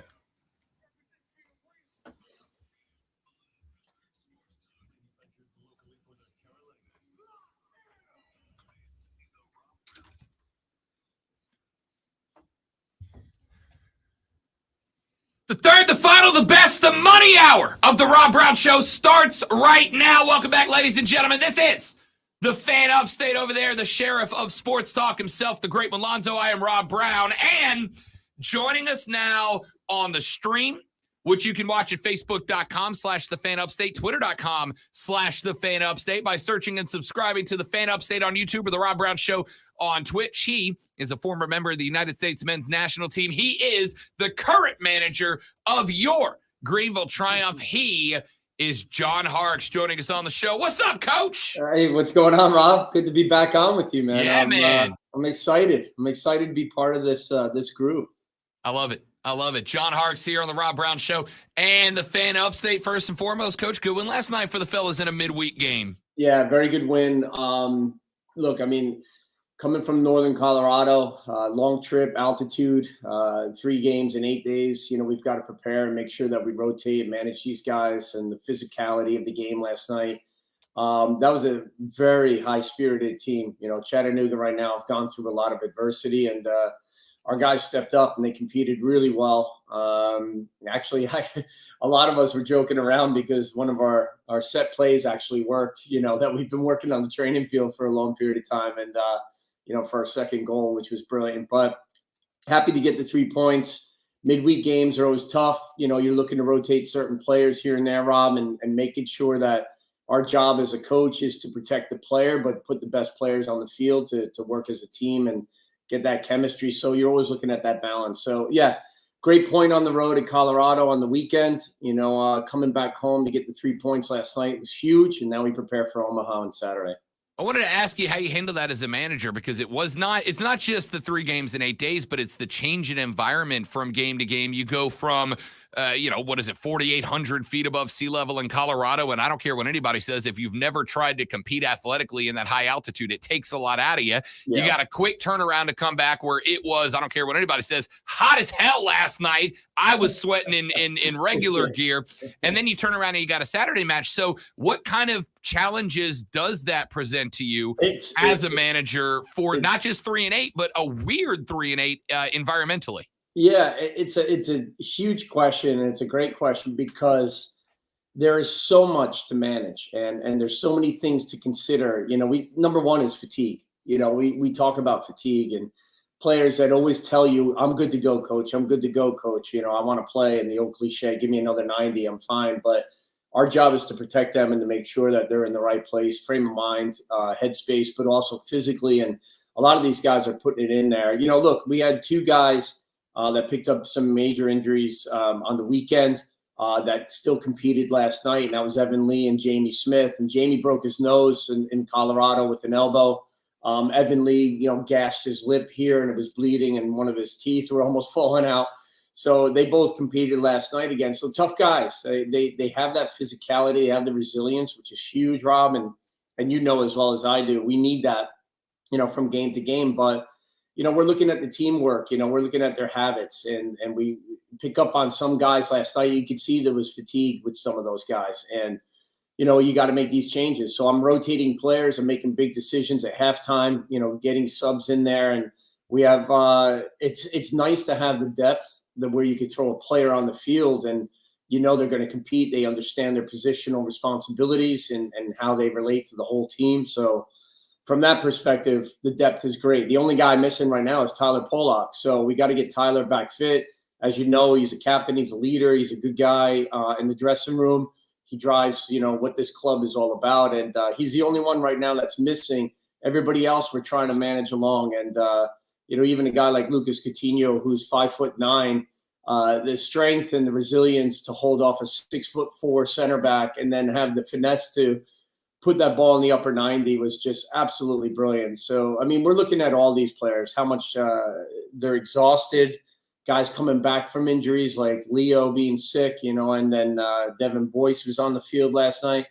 So it's about that rotation, that management. You got to make those hard decisions with players, and they're not always going to like it, but that's our job.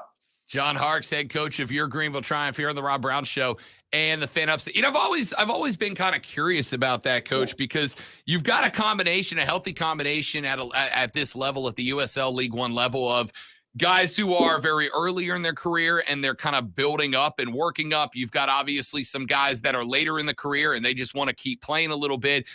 Where is the balance for you when you're having conversations with these players of, we need you to sit, we're going to need more of you, especially for guys that maybe know this is towards the twilight or the very beginning where they're trying to build up that legacy? As a manager, kind of how do you handle those conversations with guys to try to keep everybody on the squad happy?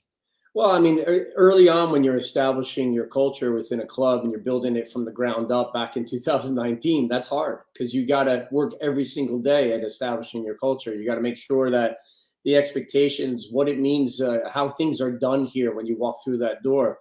We've kept that clear communication for now. We're in year 5, and the players understand where they're at. It's always open and honest. We talk about things directly. We're blunt. We get to the bottom of it right away. There's no skirting around the issues, and the players like that. They want to have a plan in place. And if you're telling them I'm doing this because of this, then they get it right away. It's when you don't communicate to them that becomes the hard, big challenge there. And we talk about these habits every single day that lend themselves to our teamwork, to our structure. We have built this club on some of these guys as pillars. When you talk about a guy like Tyler Pollock, Aaron Walker, Evan Lee, Fricky, there's been some players that have left, Dallas J, quality players that have gone on and they have different careers. But it's a blend of having that balance of veteran players that understand how to establish the culture in the dressing room and also on the field every day, what it means to show up for work, to smile, look each other in the eye and trust that. And also have the young players that are coming through, like a Liam McKinnon that's coming out of Villanova that scores the record 4 goals in one game, against Chattanooga months ago. But like it's blending that. And that's what makes a good roster. You got to have it's not just the finances and making sure they fit in the budget. It's character. How do we get these players in that have the character, number one, to carry out what we expect them to carry out? And they've done extremely well. And look, we've got 9 games left right now. And I'm looking forward to the end of the season. But at the same time, it's game by game. We know that Omaha's a massive, massive team to fight against. They've got 5 wins in a row. It's going to be hard. It's going to be hard. John Harkes, manager of the Greenville Triumph, joining us here on the Rob Brown Show and the Fan Upstate. Want to talk to you about a couple of individual players, and I want to start in the midfield. Man, it has been such a joy to see Noah Pilato get out there and run around a little bit. He's dealt with injuries off and on throughout the career. That dude is just he's a pit bull, man. He's a bulldog. Like he never stops moving. He never stops running. How big has it been to be able to get Noah back in the lineup and get him some QT after coming off those injuries the last couple of years? It's been great, Rob. And I think as well. I mean, you interact with so many different athletes in other sports, and the mentality of that headspace of like when you go into injuries, it's difficult, man. You can go down a rabbit hole or you can kind of rise up to the challenge and the adversity. He's definitely, been a guy that stood up and said, I'll accept it. Let's go. And we believed in him. We keep talking about year to year when we go through contracts and stuff. And I'm like, this guy is good enough to give him, a pass. He hasn't played football for 2 years. And then all of a sudden we're playing him every single game, in the midfield with Aaron Walker, guys like Tevin Shaw, Lucas Coutinho, and so on. And, he's been brilliant. I mean, he's just savvy. He gets it. He's the guy that's like trying to direct traffic going forward, but at the same time, he's chasing back. There was one play late in the game at Charlotte where he was probably about 10 yards from the opposition's 18, and he ends up in the 86th minute chasing back and defending a blocked shot in our own 18, 12 seconds later. And so he's, his heart's always in the game. It's in the right space, and it's good to see him. He has a great presence on the field. So, we've also got to be careful with him, Rob, because we now, as much as he's built up resilience now in training and in game situations, we still got to protect him a little bit and know when to rest him. Let's talk about your guys up front, guys like McKinnon. You mentioned Jacob Labovitz, Venton Evans. We have seen the goals coming in spurts for these different individuals as far as generating more offense up front, utilizing your forwards, your attackers. What has kind of been the methodology? Has it been more we're trying to create individual moments for guys? Are we looking for creativity as a front line? Has there been a shift in the strategy for the guys up front as this season's progressed? Well, I mean, look, the methodology is like high risk, in that final third. We want to let the imagination run. We want to be creative, but there's also responsibility with that freedom. And then that means you got to be able to link up and hold the ball and bring the other players in the team into the game in that final third. And, Leo Castro was the biggest signing we had this year, and, 10 goals so far. His experience has been brilliant, but not just scoring goals and finishing chances, from I think 6 or 7 of them from Gavilanes, which is his crosses, which have been really accurate this year. But it's also about the importance of him being able to take responsibility to hold the ball under pressure and bring our team up to that final third. And so he's done a really good job there. Labovitz gets a goal last night. We're happy to see him getting back on the score sheet.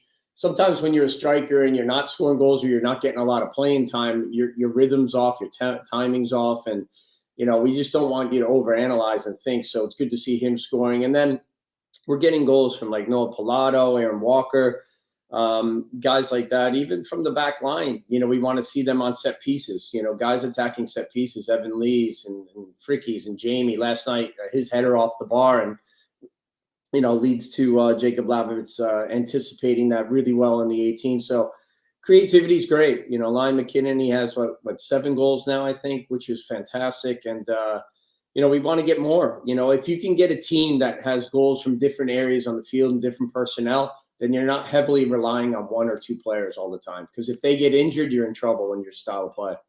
We are talking to John Harkes, current manager of your Greenville Triumph, here on the Rob Brown Show with the Fan Upstate. There is one more specific player I wanted to ask you about, and we got to see a lot of him up close and personal last night. Playing the right back was Jamie Smith, right there in front of the supporters section. This dude, first off, Coach, looks like a rugby player. I mean, he is just absolutely thick with 2 C's on the end. Yeah. Then he played like it, too. I mean, he was going up for every ball, a lot of physicality, a lot of muscle around there. Ends up, honestly, should have been Jamie Smith's goal. I was glad Labo was there to clean it up. But, I mean, everything right. This dude really impressed me last night, and he's somebody I think a lot of the Triumph supporters are really kind of growing fond of, Coach. Yeah, I mean, look, it's true motivation when you see a player like that who has gone through the whole season with injuries, hasn't been able to step on the field, and now he's just seizing his opportunity. We talk about carpe diem, make every moment count. And, it's not people with a purpose in the game. You could tell they drive the numbers and they achieve the goals. And he's a guy with a purpose right now, and he's fighting. He wants to continuously show that, he can do the job. And like you said, he is physical. He's aggressive. He wins 90% of the headers defensively, but then he's contributing on the attack as well and set pieces going forward. His distribution out of the back has been very good.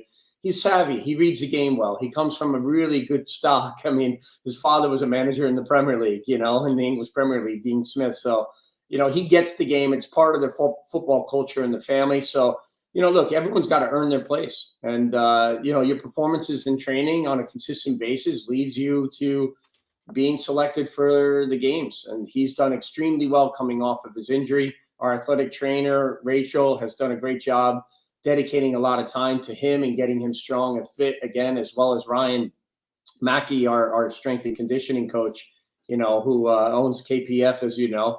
And he's done so well to get these guys fit and strong. But Jamie's one of those guys that stepped on the field, hasn't missed a beat. He's come in and he's just like, let me see the weaknesses in our team, and I'll fill those holes and gaps. And he's done so well last night. Really great game. I got to tell you, when the match and he was broke over, his nose out in Colorado, so he's not shy.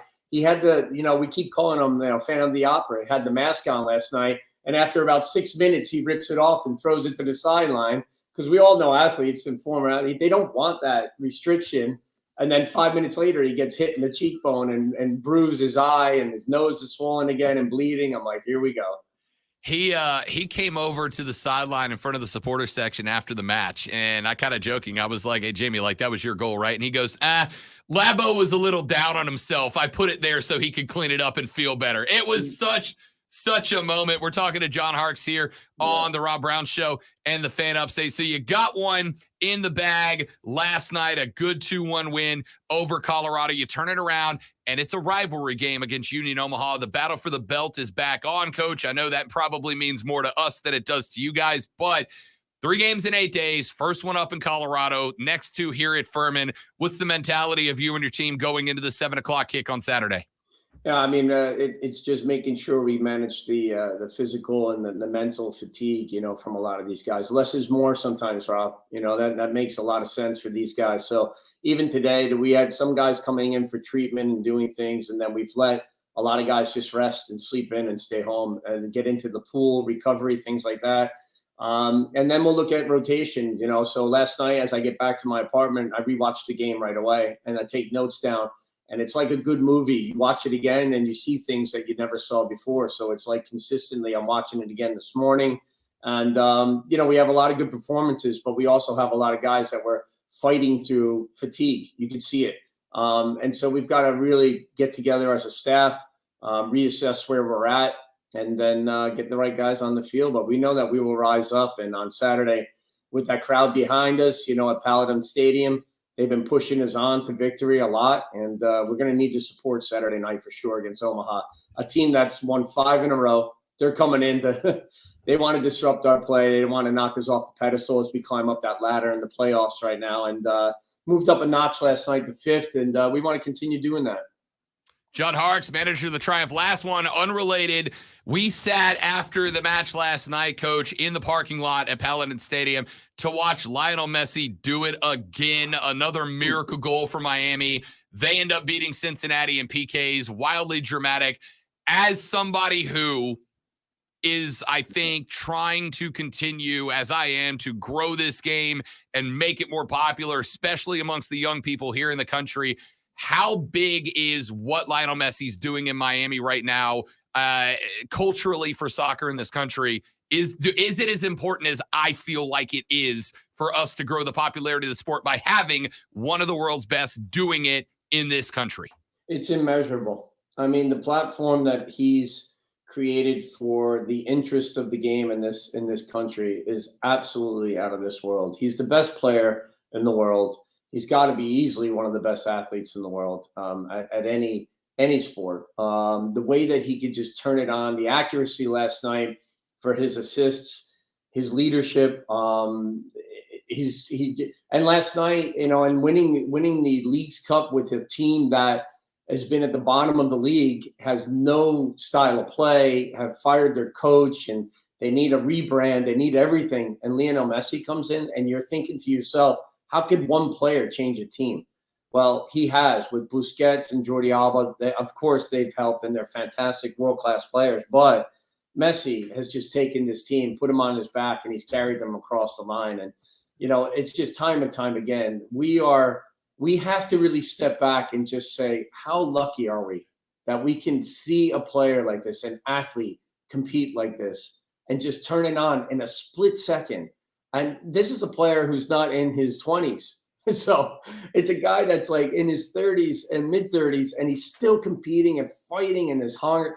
What I love about him is that he is so humble in the game. He is a team player.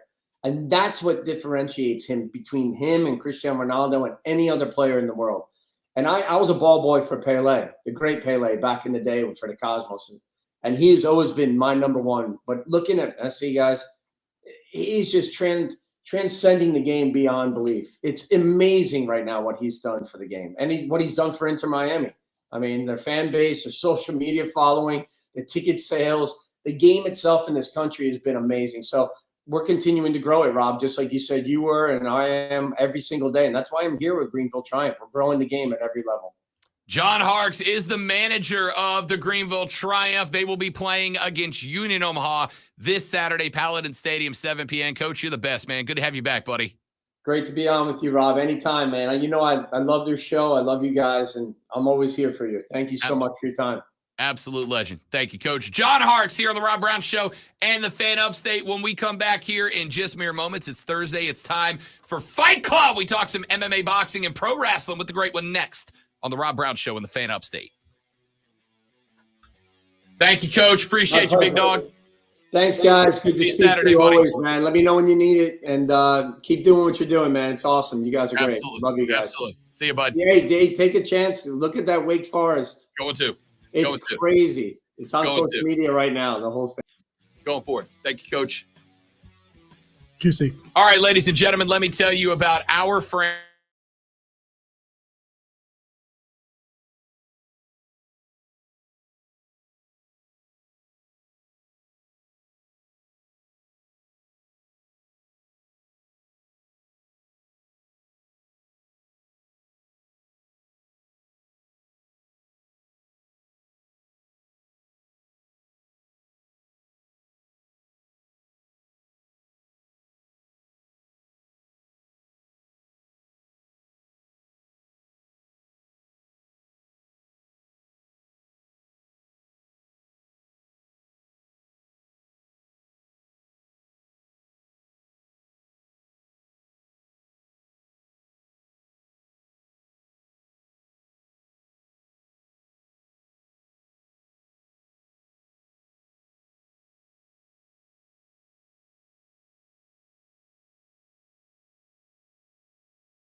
All right, we back. And that's why we focus on helping homeowners prepare for what's next. Our local mortgage bankers have the experience you need and exceptional personal service you'll appreciate. Home Trust Bank is ready to help make a house your home. When it's time to buy, visit your local Home Trust branch or go to htb.com/mortgage. Sponsored by Compassion. Drought, war, and rising food prices. It was feeling kind of better till that, whatever that was. Whatever that was. Yeah, whatever that was. Wasn't moving at the time, so I know it wasn't that I moved wrong. There one again. Yes. Sorry. I will live. Like, I believe that. Doesn't mean it doesn't suck. Yeah, well.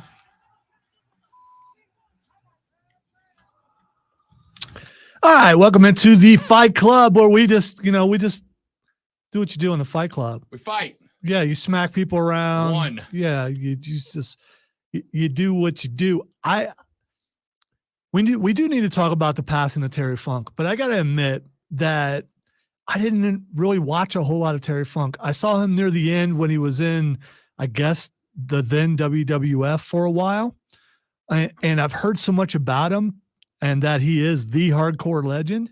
But admittedly, he's not someone that I followed a whole lot. Here's what was I know how important he is to wrestling, but I think what was interesting about Terry Funk, aside from the fact that, yes, he was an absolute hardcore legend, I think Funk has two things that will be his legacy. Number one, Terry Funk. All right, I'm a big Forrest Gump guy, and you know the backstory of Forrest Gump is that he was in all these places in history, right? Like everything that happened in Forrest Gump's history, he just randomly happened to be there.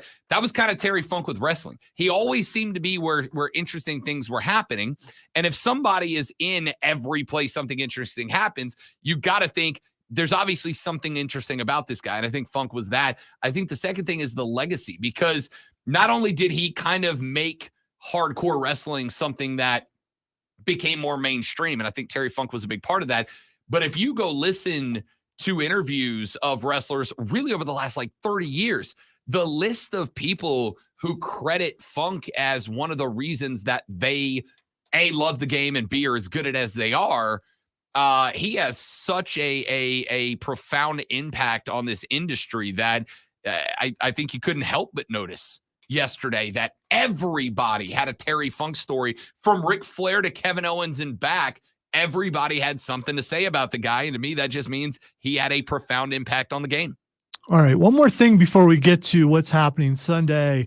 There's been rumors going around that was Edge's last match in Toronto, which it was under his current contract. A lot of people thinking he's going to AEW. He's just confirmed a little bit earlier that he has a contract extension sitting in his inbox.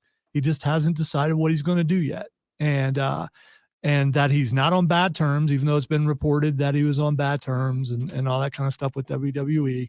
So all those people believing that he's going to show up Sunday, probably not going to.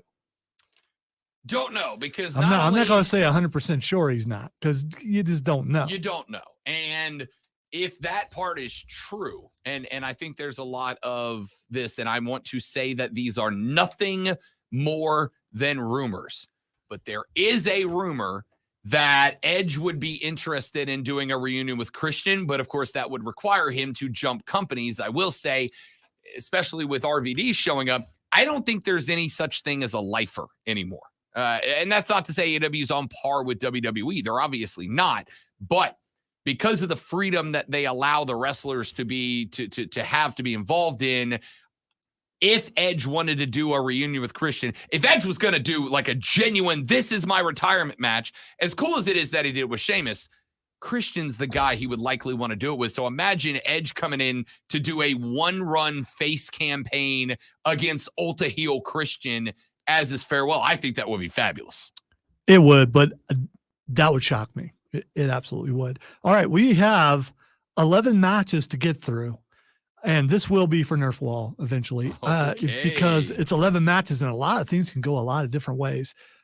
With the AEW has something going on Sunday in Wembley. I don't know if you've heard about it. It's reported to be the biggest the most amount of fans and all that kind. Who cares? It's going to be really big. And I don't care if WWE has a record, if AEW has a record. I'm going to buy this, which I don't normally do, for two reasons. And they are Adam Cole, baby, and MJF, because I really want to see where this goes, because this is going to be a story that starts early on, and it's going to start the show and it's going to end the show. And so what happened, that to me is that's kind of cool. So starting the show off, before we get to them, they just added a match, Jack Perry versus Hook for the FTW belt. Jack Perry he won the belt, said it means absolutely nothing to him, but it means a lot to Hook. It means a lot to Taz. I'm going to go first here, and I'm going to say Taz gets involved for the first time since he's been in AEW. I don't recall him actually being involved. I know he's a manager. I don't think he really got involved. And if he did, it's been so long that I've forgotten. I think he gets involved in this match, and I think Hook wins the belt back. I would not be surprised by that. I do think that Hook is going to win the belt back, but as I pointed out the other day, it depends on how meta wrestling wants to go. Because I love the concept of Jack winning, retaining, destroying the belt, saying it's done, and then Taz just coming out the next week and going, "No, it's not. It's still a thing because it's mine and I said so." That being said, I'm going to go Hook. All right. So last night on Dynamite, there was a face-off between Aussie Open and Better Than You, Baby. And it went back and forth. And in the end, MJF put his hand in his pocket and he pulled out a ring. And he looked at Adam Cole like he was going to hit him in the back of the head, but he didn't. Instead, he put it back in his pocket. He went over and he hugged him. This is going to be interesting, and we'll talk about that match later. But first, Aussie Open versus Adam Cole and MJF. Who you got? I am going to go Adam Cole and MJF, right? And I'll tell you, it's not necessarily because I think that's the right play. I think it just makes the evening's main event more interesting, right? Because if they both walk down the ramp holding tag team belts that they won together as they're prepared to fight for the BBB, especially considering what I think is going to happen, and then you still can force them because Khan can go, nope, I don't care what happened in the main event. You are still a tag team champion. You've got to defend those belts. It just makes it that much more compelling. So I'll go with Better Than You, baby. All right. I hope you're right, but I'm not going to go that way. I'm going to go with division right away. It's going to look like it's going to that Max is going to return to his old ways, and then I'll continue this when we're done. Yeah, but you're missing something. You're missing something. Kangaroo kick. Yes, I know. We are going to see kangaroo kick. We are going to see double clothesline. But Aussie Open retains. All right. The next match is the Best Friends and Eddie Kingston and Orange Cassidy. I don't know why they're putting them separate now. I thought they were all best friends, but apparently they have to separate them now, along with Penta El Zero Miedo. I can't say it. Miedo. Okay. All right. I got it that time. Versus the Blackpool Combat Club, Santana Ortiz, who both got backlash and on the same team, even though they seemed all reports is that they absolutely hate each other. So Blackpool Combat Club, Santana and Ortiz versus Best Friends and Eddie Kingston. Who you got? I think Eddie right now, who is a very average wrestler, just so we're clear, but he is white hot over with the crowd because he's a real character and we connect with them. Quit saying this we stuff. I don't connect to this guy at all. The majority of fans. I'm going to go with the Best Friends in OC. I think Orange Cassidy and Eddie Kingston alone are the reason they've got to go over. All right. This is my least confident pick, by the way. All right. I'm going with the Blackpool Combat Club. I'm not saying that there won't be some division between Santana and Ortiz, but I'm going with the BCC because John Moxley still, although he's starting to fall on my list because of the blood, is still my favorite wrestler. All right. Adam Page, Kenny Omega, and Kota Ibushi versus Jay White, Juice Robinson, and Takeshita. I am going to go first here, and I'm going to go with the guy who I believe is my cousin, and that would be Juice Robinson. Juice. I'm going with Juice, and I think they're going to – I hate that the Guns aren't in this match too. But yeah, I'm going to go with them over Hangman, Omega, and Ibushi. Who you got? Do you see them going to Wembley and not having the Elite win? I don't. I'm going to go with the Elite here. I think this is one of those times where all of the jokes about the EPs being the EVPs come into play. All right. And if you are keeping track, one of us is going to the wall unless people on the Upstate Pulse really mess it up, which they could. All right. The next match is Chris Jericho versus Will Ospreay. This one I'm worried about because Ospreay, and I know how this is going to sound, Ospreay is so much better than Jericho at this point in his career. For the record, Ospreay is better than a lot of people. He really is. So I think Ospreay has to slow it down. And in this case, Jericho is the face in this match. How in the world does Jericho win this? I think the best part about it is Fozzie's actually going to play live in Wembley to that crowd. And he loves the fact that he's going to get to play in front of 80,000 people. His theme song. Can you let him play his theme song and come out and lose? I think you can. I'm going to go with Ospreay. I actually am going to go with Ospreay too. I think that Ospreay is eventually going to end up moving full time. That dude is so good to All Elite Wrestling because of how good he is. A, and also B, Don Callis. Yes, he's going to factor in somehow. All right, the next match, friend of the show, Darby Allin. Nope. And Sting. What he means by nope is that's what Darby said on the show. He's not a friend of the show. Because Darby was one of my favorite interviews. He was just chill and cared zero about answering questions. Yeah, absolutely. Absolutely. So Darby Allin and Sting, who really needs to stop, are in a coffin match against Swerve Strickland and Christian Cage. This is what was added last night. And Christian Cage came out, feels like mashed together. Came out and talked about somebody else whose dad is dead, because that's what Christian Cage does now. And does it well. Yeah, well, he's pretty evil. All right, who you got? Christian Cage and Swerve, or Darby and Sting? I don't see them sending Sting to London to eat an L either. I'll go Sting and Darby. Yeah, I agree. I just please don't get hurt, Sting. Come on, dude. Come on, man. You're in your 60s. You should not be doing that. All right, the next match is Brody King, Buddy Matthews, and Malachi Black versus the Acclaimed and the returning last night, Billy Gunn. So Billy Gunn came back last night as another persona of Billy Gunn, whose name I will not mention, but it starts with a bad and ends with a booty. The badass is back. That's him. Yes. So that is going down for the World Trios Championship. Who you got? I don't like this one either. I like they got to wait till it's like nighttime to do this, to make it work. So it's got to be later on in, because you can't have them come out without it being dark. I kind of feel like we get I almost kind of feel like there's a badass heel turn coming in this, but I mean, I am gonna ride Lonzo with my tag team partner. You going with Darby Allin? I'm going. I'm sorry, I got lost there. You are going with Billy Gunn. Yes, indeed. Okay, all right. Because I am a New Age outlaw. That's right. That's to me. I am a New Age outlaw. Because he actually wrestled with them. He did. He absolutely did that. Yep. I am also going with them because they've tried to win those titles. They shouldn't though, but they're not doing enough with Malachi and the House of Black. So I'm also going to go. They're not doing enough. They just beat the hell out of the Acclaim last week. It was amazing. They need to do more. I love House of Black. Those guys, I think they're great. The intro, everything about Plus, Buddy's just got to envision whoever he's fighting is Dom. And it's all over. All right.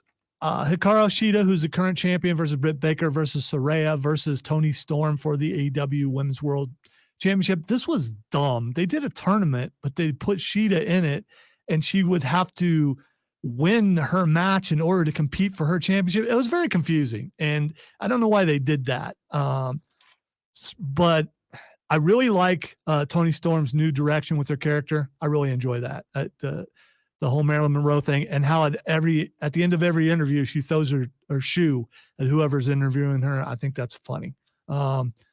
But I'm going to go with Britt Baker winning. And here's why. Friend of the show, Dr. Britt Baker, DMD, because a certain former champion has been Jamie Hayter's been throwing a bunch of pictures and stuff like she's getting healthier. It wouldn't shock me if she doesn't come out and help Britt Baker win. My understanding is that Jamie Hayter is not anywhere close to ready to go yet, but you can't have the biggest British name in women's wrestling not be on the show somehow.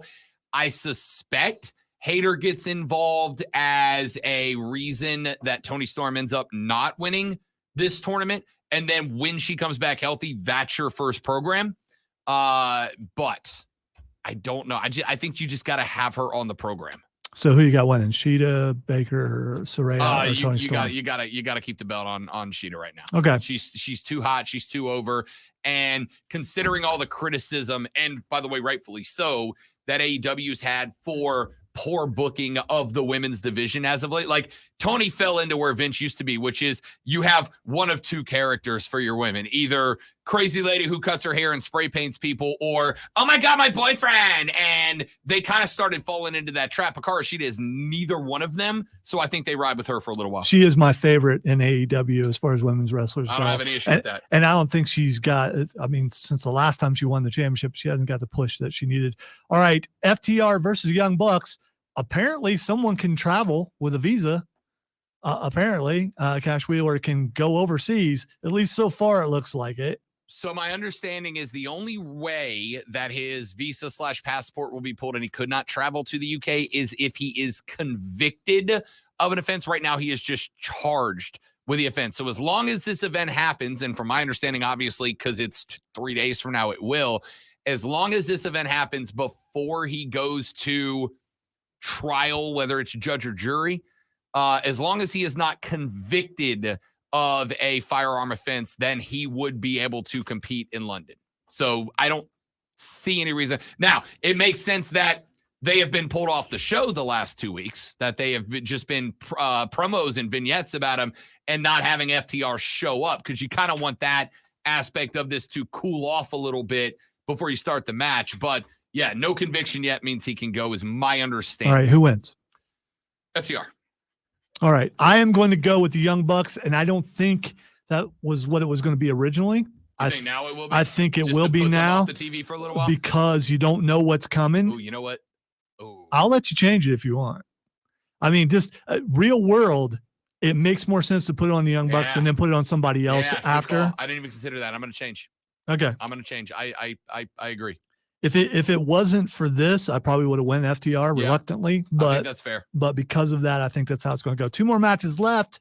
One of them for a fake championship, one of them for a real one. Let's go with the fake championship first. CM Punk, the real world champion, going up against Samoa Joe for that championship. Man, I know who I want to win. I really do. But it seems like all the rumors and dirt sheet stuff, there's got to be some truth to it, I would think. Or there's just a bunch of people who hate CM Punk. I don't hate him, but I really dislike him greatly. I got to believe some of that stuff is true. And if it is true, they're not going to let Samoa Joe win. But you know what? I refuse. Even if it meant me going on the wall, I'm not picking CM Punk. I'm going with Samoa Joe. You will be going to the wall. I'm going Punk here. I don't like it. For the record, Samoa Joe is in my probably top 5 favorite wrestlers active at all, period. Especially right now. The move that is just moving out of the way. It's my favorite thing. Meta moves are the best. But yeah, no, Punk's going to win this. All right. Finally, MJF versus Adam Cole. All right. They've been setting this up this whole time with Roddy and his group. They were on there again last night. He's going to find out who MJF really is. Adam Cole is turning. He is turning. He's going to join the group with Roddy. Wouldn't even shock me if he doesn't bring somebody else back who's been injured, who was formerly with him in the Undisputed Era. He's turning. And this cements MJF as straight up face when Adam Cole, or does it? Because then he finds out he really can't have friends, that everything he thought about. Either way, Adam Cole wins this championship and screws over MJF. So there's two ways this goes. The whole thing with having MJF personally walk the contract out to the ring for the match is either MJF wrote some sort of stipulation into the contract to screw over Adam Cole, or the twist, the turn, the swerve is going to be that Adam Cole switched out the contract on MJF and MJF didn't know it. One of them is going to screw one of the others, and the question is which one. You went Cole. I'm going to go MJF because while he's a scumbag, he's our scumbag. All right. Kevin just hit me up on Facebook and wants to know, will Sting be Joker Sting? Absolutely, he will be. Hope so. Which scares me even more. It's showtime. It's not showtime anymore. It's time to do what the X is going on Twitter. And then we're out of here for the Thursday. He's Lonzo. I'm Rob. It's the Rob Brown Show. It's the Fan Upstate.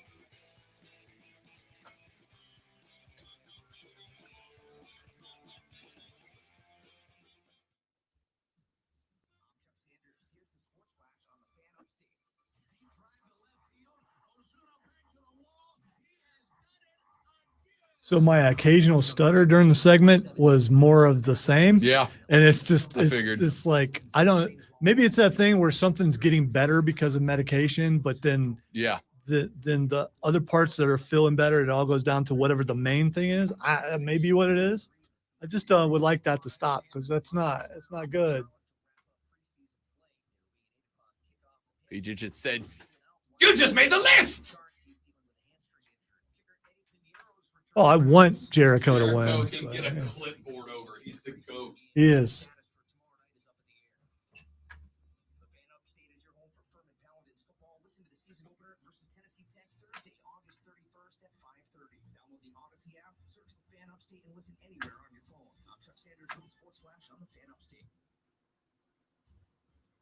I'm Taylor Bishotti with NFL Network now on the Westwood One Radio Network. The Colts may be allowing Jonathan Taylor to seek a trade, but that's not the case in Vegas. The Raiders have shown no interest in trading Josh Jacobs. That, according to NFL Network insider Tom Pelissero. The NFL's leading rusher has yet to sign his $10.1 million franchise tender. The 49ers quarterback room situation appears to be settled. Sam Darnold has been named the team's number 2 quarterback behind Brock Purdy. That, according to NFL Network insiders Ian Rappaport and Tom Pelissero. They also say that puts the future of Trey Lance in question.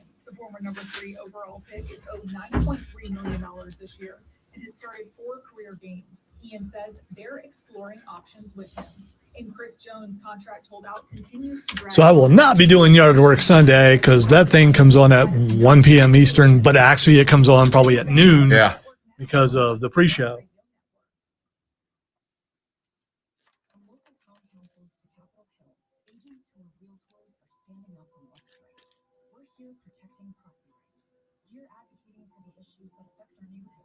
You're championing fair and equitable housing for all. Because we are realtors, bound by a code of ethics, driven to serve our communities. We're here for it all, here for you. Realtors are members of the National Association of Realtors. That's who we are. Why would they do that, Steven? I have not been told that.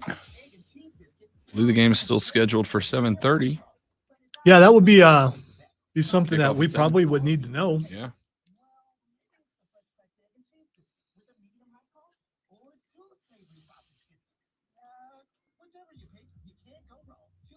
Did they give a reason why, though, Steven? Because, I mean, high heat? Okay. Well, yeah, okay. Lonzo's going to refrain from being an old man right now. I will find out, Jane or Steven. I'll let you know tomorrow. I have not heard that yet, but I'll let you know tomorrow.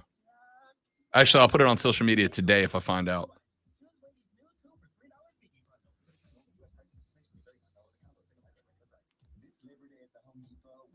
How much more is the temperature? Well, I guess it's dark by then, but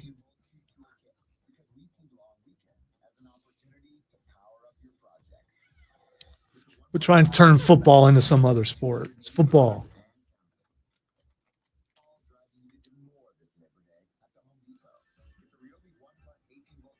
kit for a new low price of $99. Home Depot. How doers get more done. Prescriptions require online consultation with a healthcare provider will determine appropriate restrictions apply. See website for details and important safety information. Subscription requires various based on product and subscription plan. Hey guys, did you know there's a generic form of Viagra that works just the same, but is 95% cheaper? Just go to 4hims.com/joy. Through Hims, you'll get a free medical consultation, discreet shipping if prescribed, and the process is 100% online. To start your free online visit, go to 4hims.com/joy. That's FORHINS.com/JOY. My frequent heartburn had me taking an acid. There you go, Steven. All day long. But with Prilosec OTC, just one pill a day blocks my heartburn for a full For the record, it's not the player's decision. It's not. I always love people beating up the young people for the decisions. Do you know who makes this? The boomers make that call, not the kids. It's about gate sales, Yes. and they think less people will come out because it's too hot. Like when they move it because of rain. Right. So it's all about the money.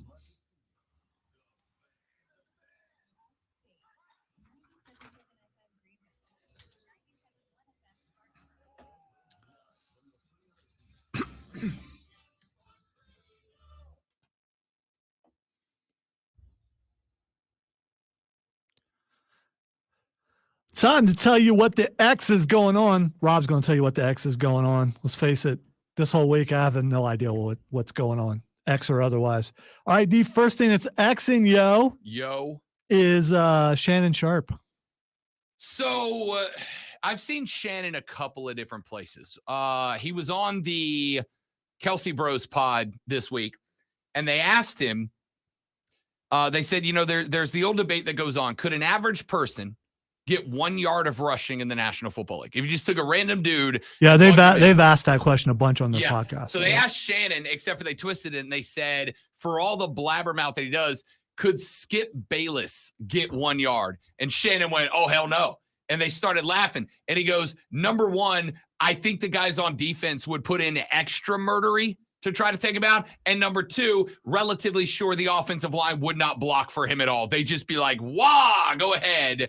And it was hilarious. And the Kelsey brothers both lost their mind laughing, which was great, by the way. I got to tell you, I have jumped on these dudes' pod. It's freaking funny. Yeah, it's even better during the season because they come out and recap each other's game, or each of them recap the game they just did. They will talk about things that went well, things that went wrong, on top of all the other stuff that they're doing. It's hilarious because they're just bros, man. They are, literally and figuratively. Shannon Sharp is trending because his first time on First Take will be September 4th. Yay. Yeah, there we go. That's kind of reaction I expected. All right, the next thing that's Xing is Halle Berry. Halle Berry, by the way, still got it. Absolutely still got it. Halle Berry, I have no idea why she's trending though. She is trending because she is now free. Her divorce is final. So for everybody out there who still thinks, some of y'all fellas better get back in the gym real quick. Everyone who thinks I got a shot. Some of y'all better get back on that treadmill real quick. She's a little bit older than you think, but I mean, if you got game, you got game. Not talking about her. Obviously she does, but I mean you, if you think that you got a shot. There we go. That's the kind of mentality you got to have. All right. And the final thing is National Waffle Day. You a waffle guy? I have no preference. I mean, I like waffles and pancakes. Okay. I don't go, I have to choose it. I mean, come on, they're both good. Mitch Hedberg once said that waffles are just pancakes with syrup traps. And I think it's a brilliant way to look at them. Yeah. Because they're I don't know, man. I don't want to say apples and oranges. They're obviously very similar. But I will tell you, if I hit the Wahoo, I'm going waffle every time. You know what? I wrote a song about it. The Serenade. The Waffle House Serenade. Ladies and gentlemen, that's it for the show. Did you have a good time? I really just wanted a reason to play that one more time. Have a great rest of your Thursday. Don't drink and drive. I'll punch you in the face. We'll be back here to do it all over again tomorrow and give you our week 0 game picks because it's college football weekend, baby. Rob Lonzo and you. See you tomorrow on the Rob Brown Show on the Fan Upstate. Later. Yeah.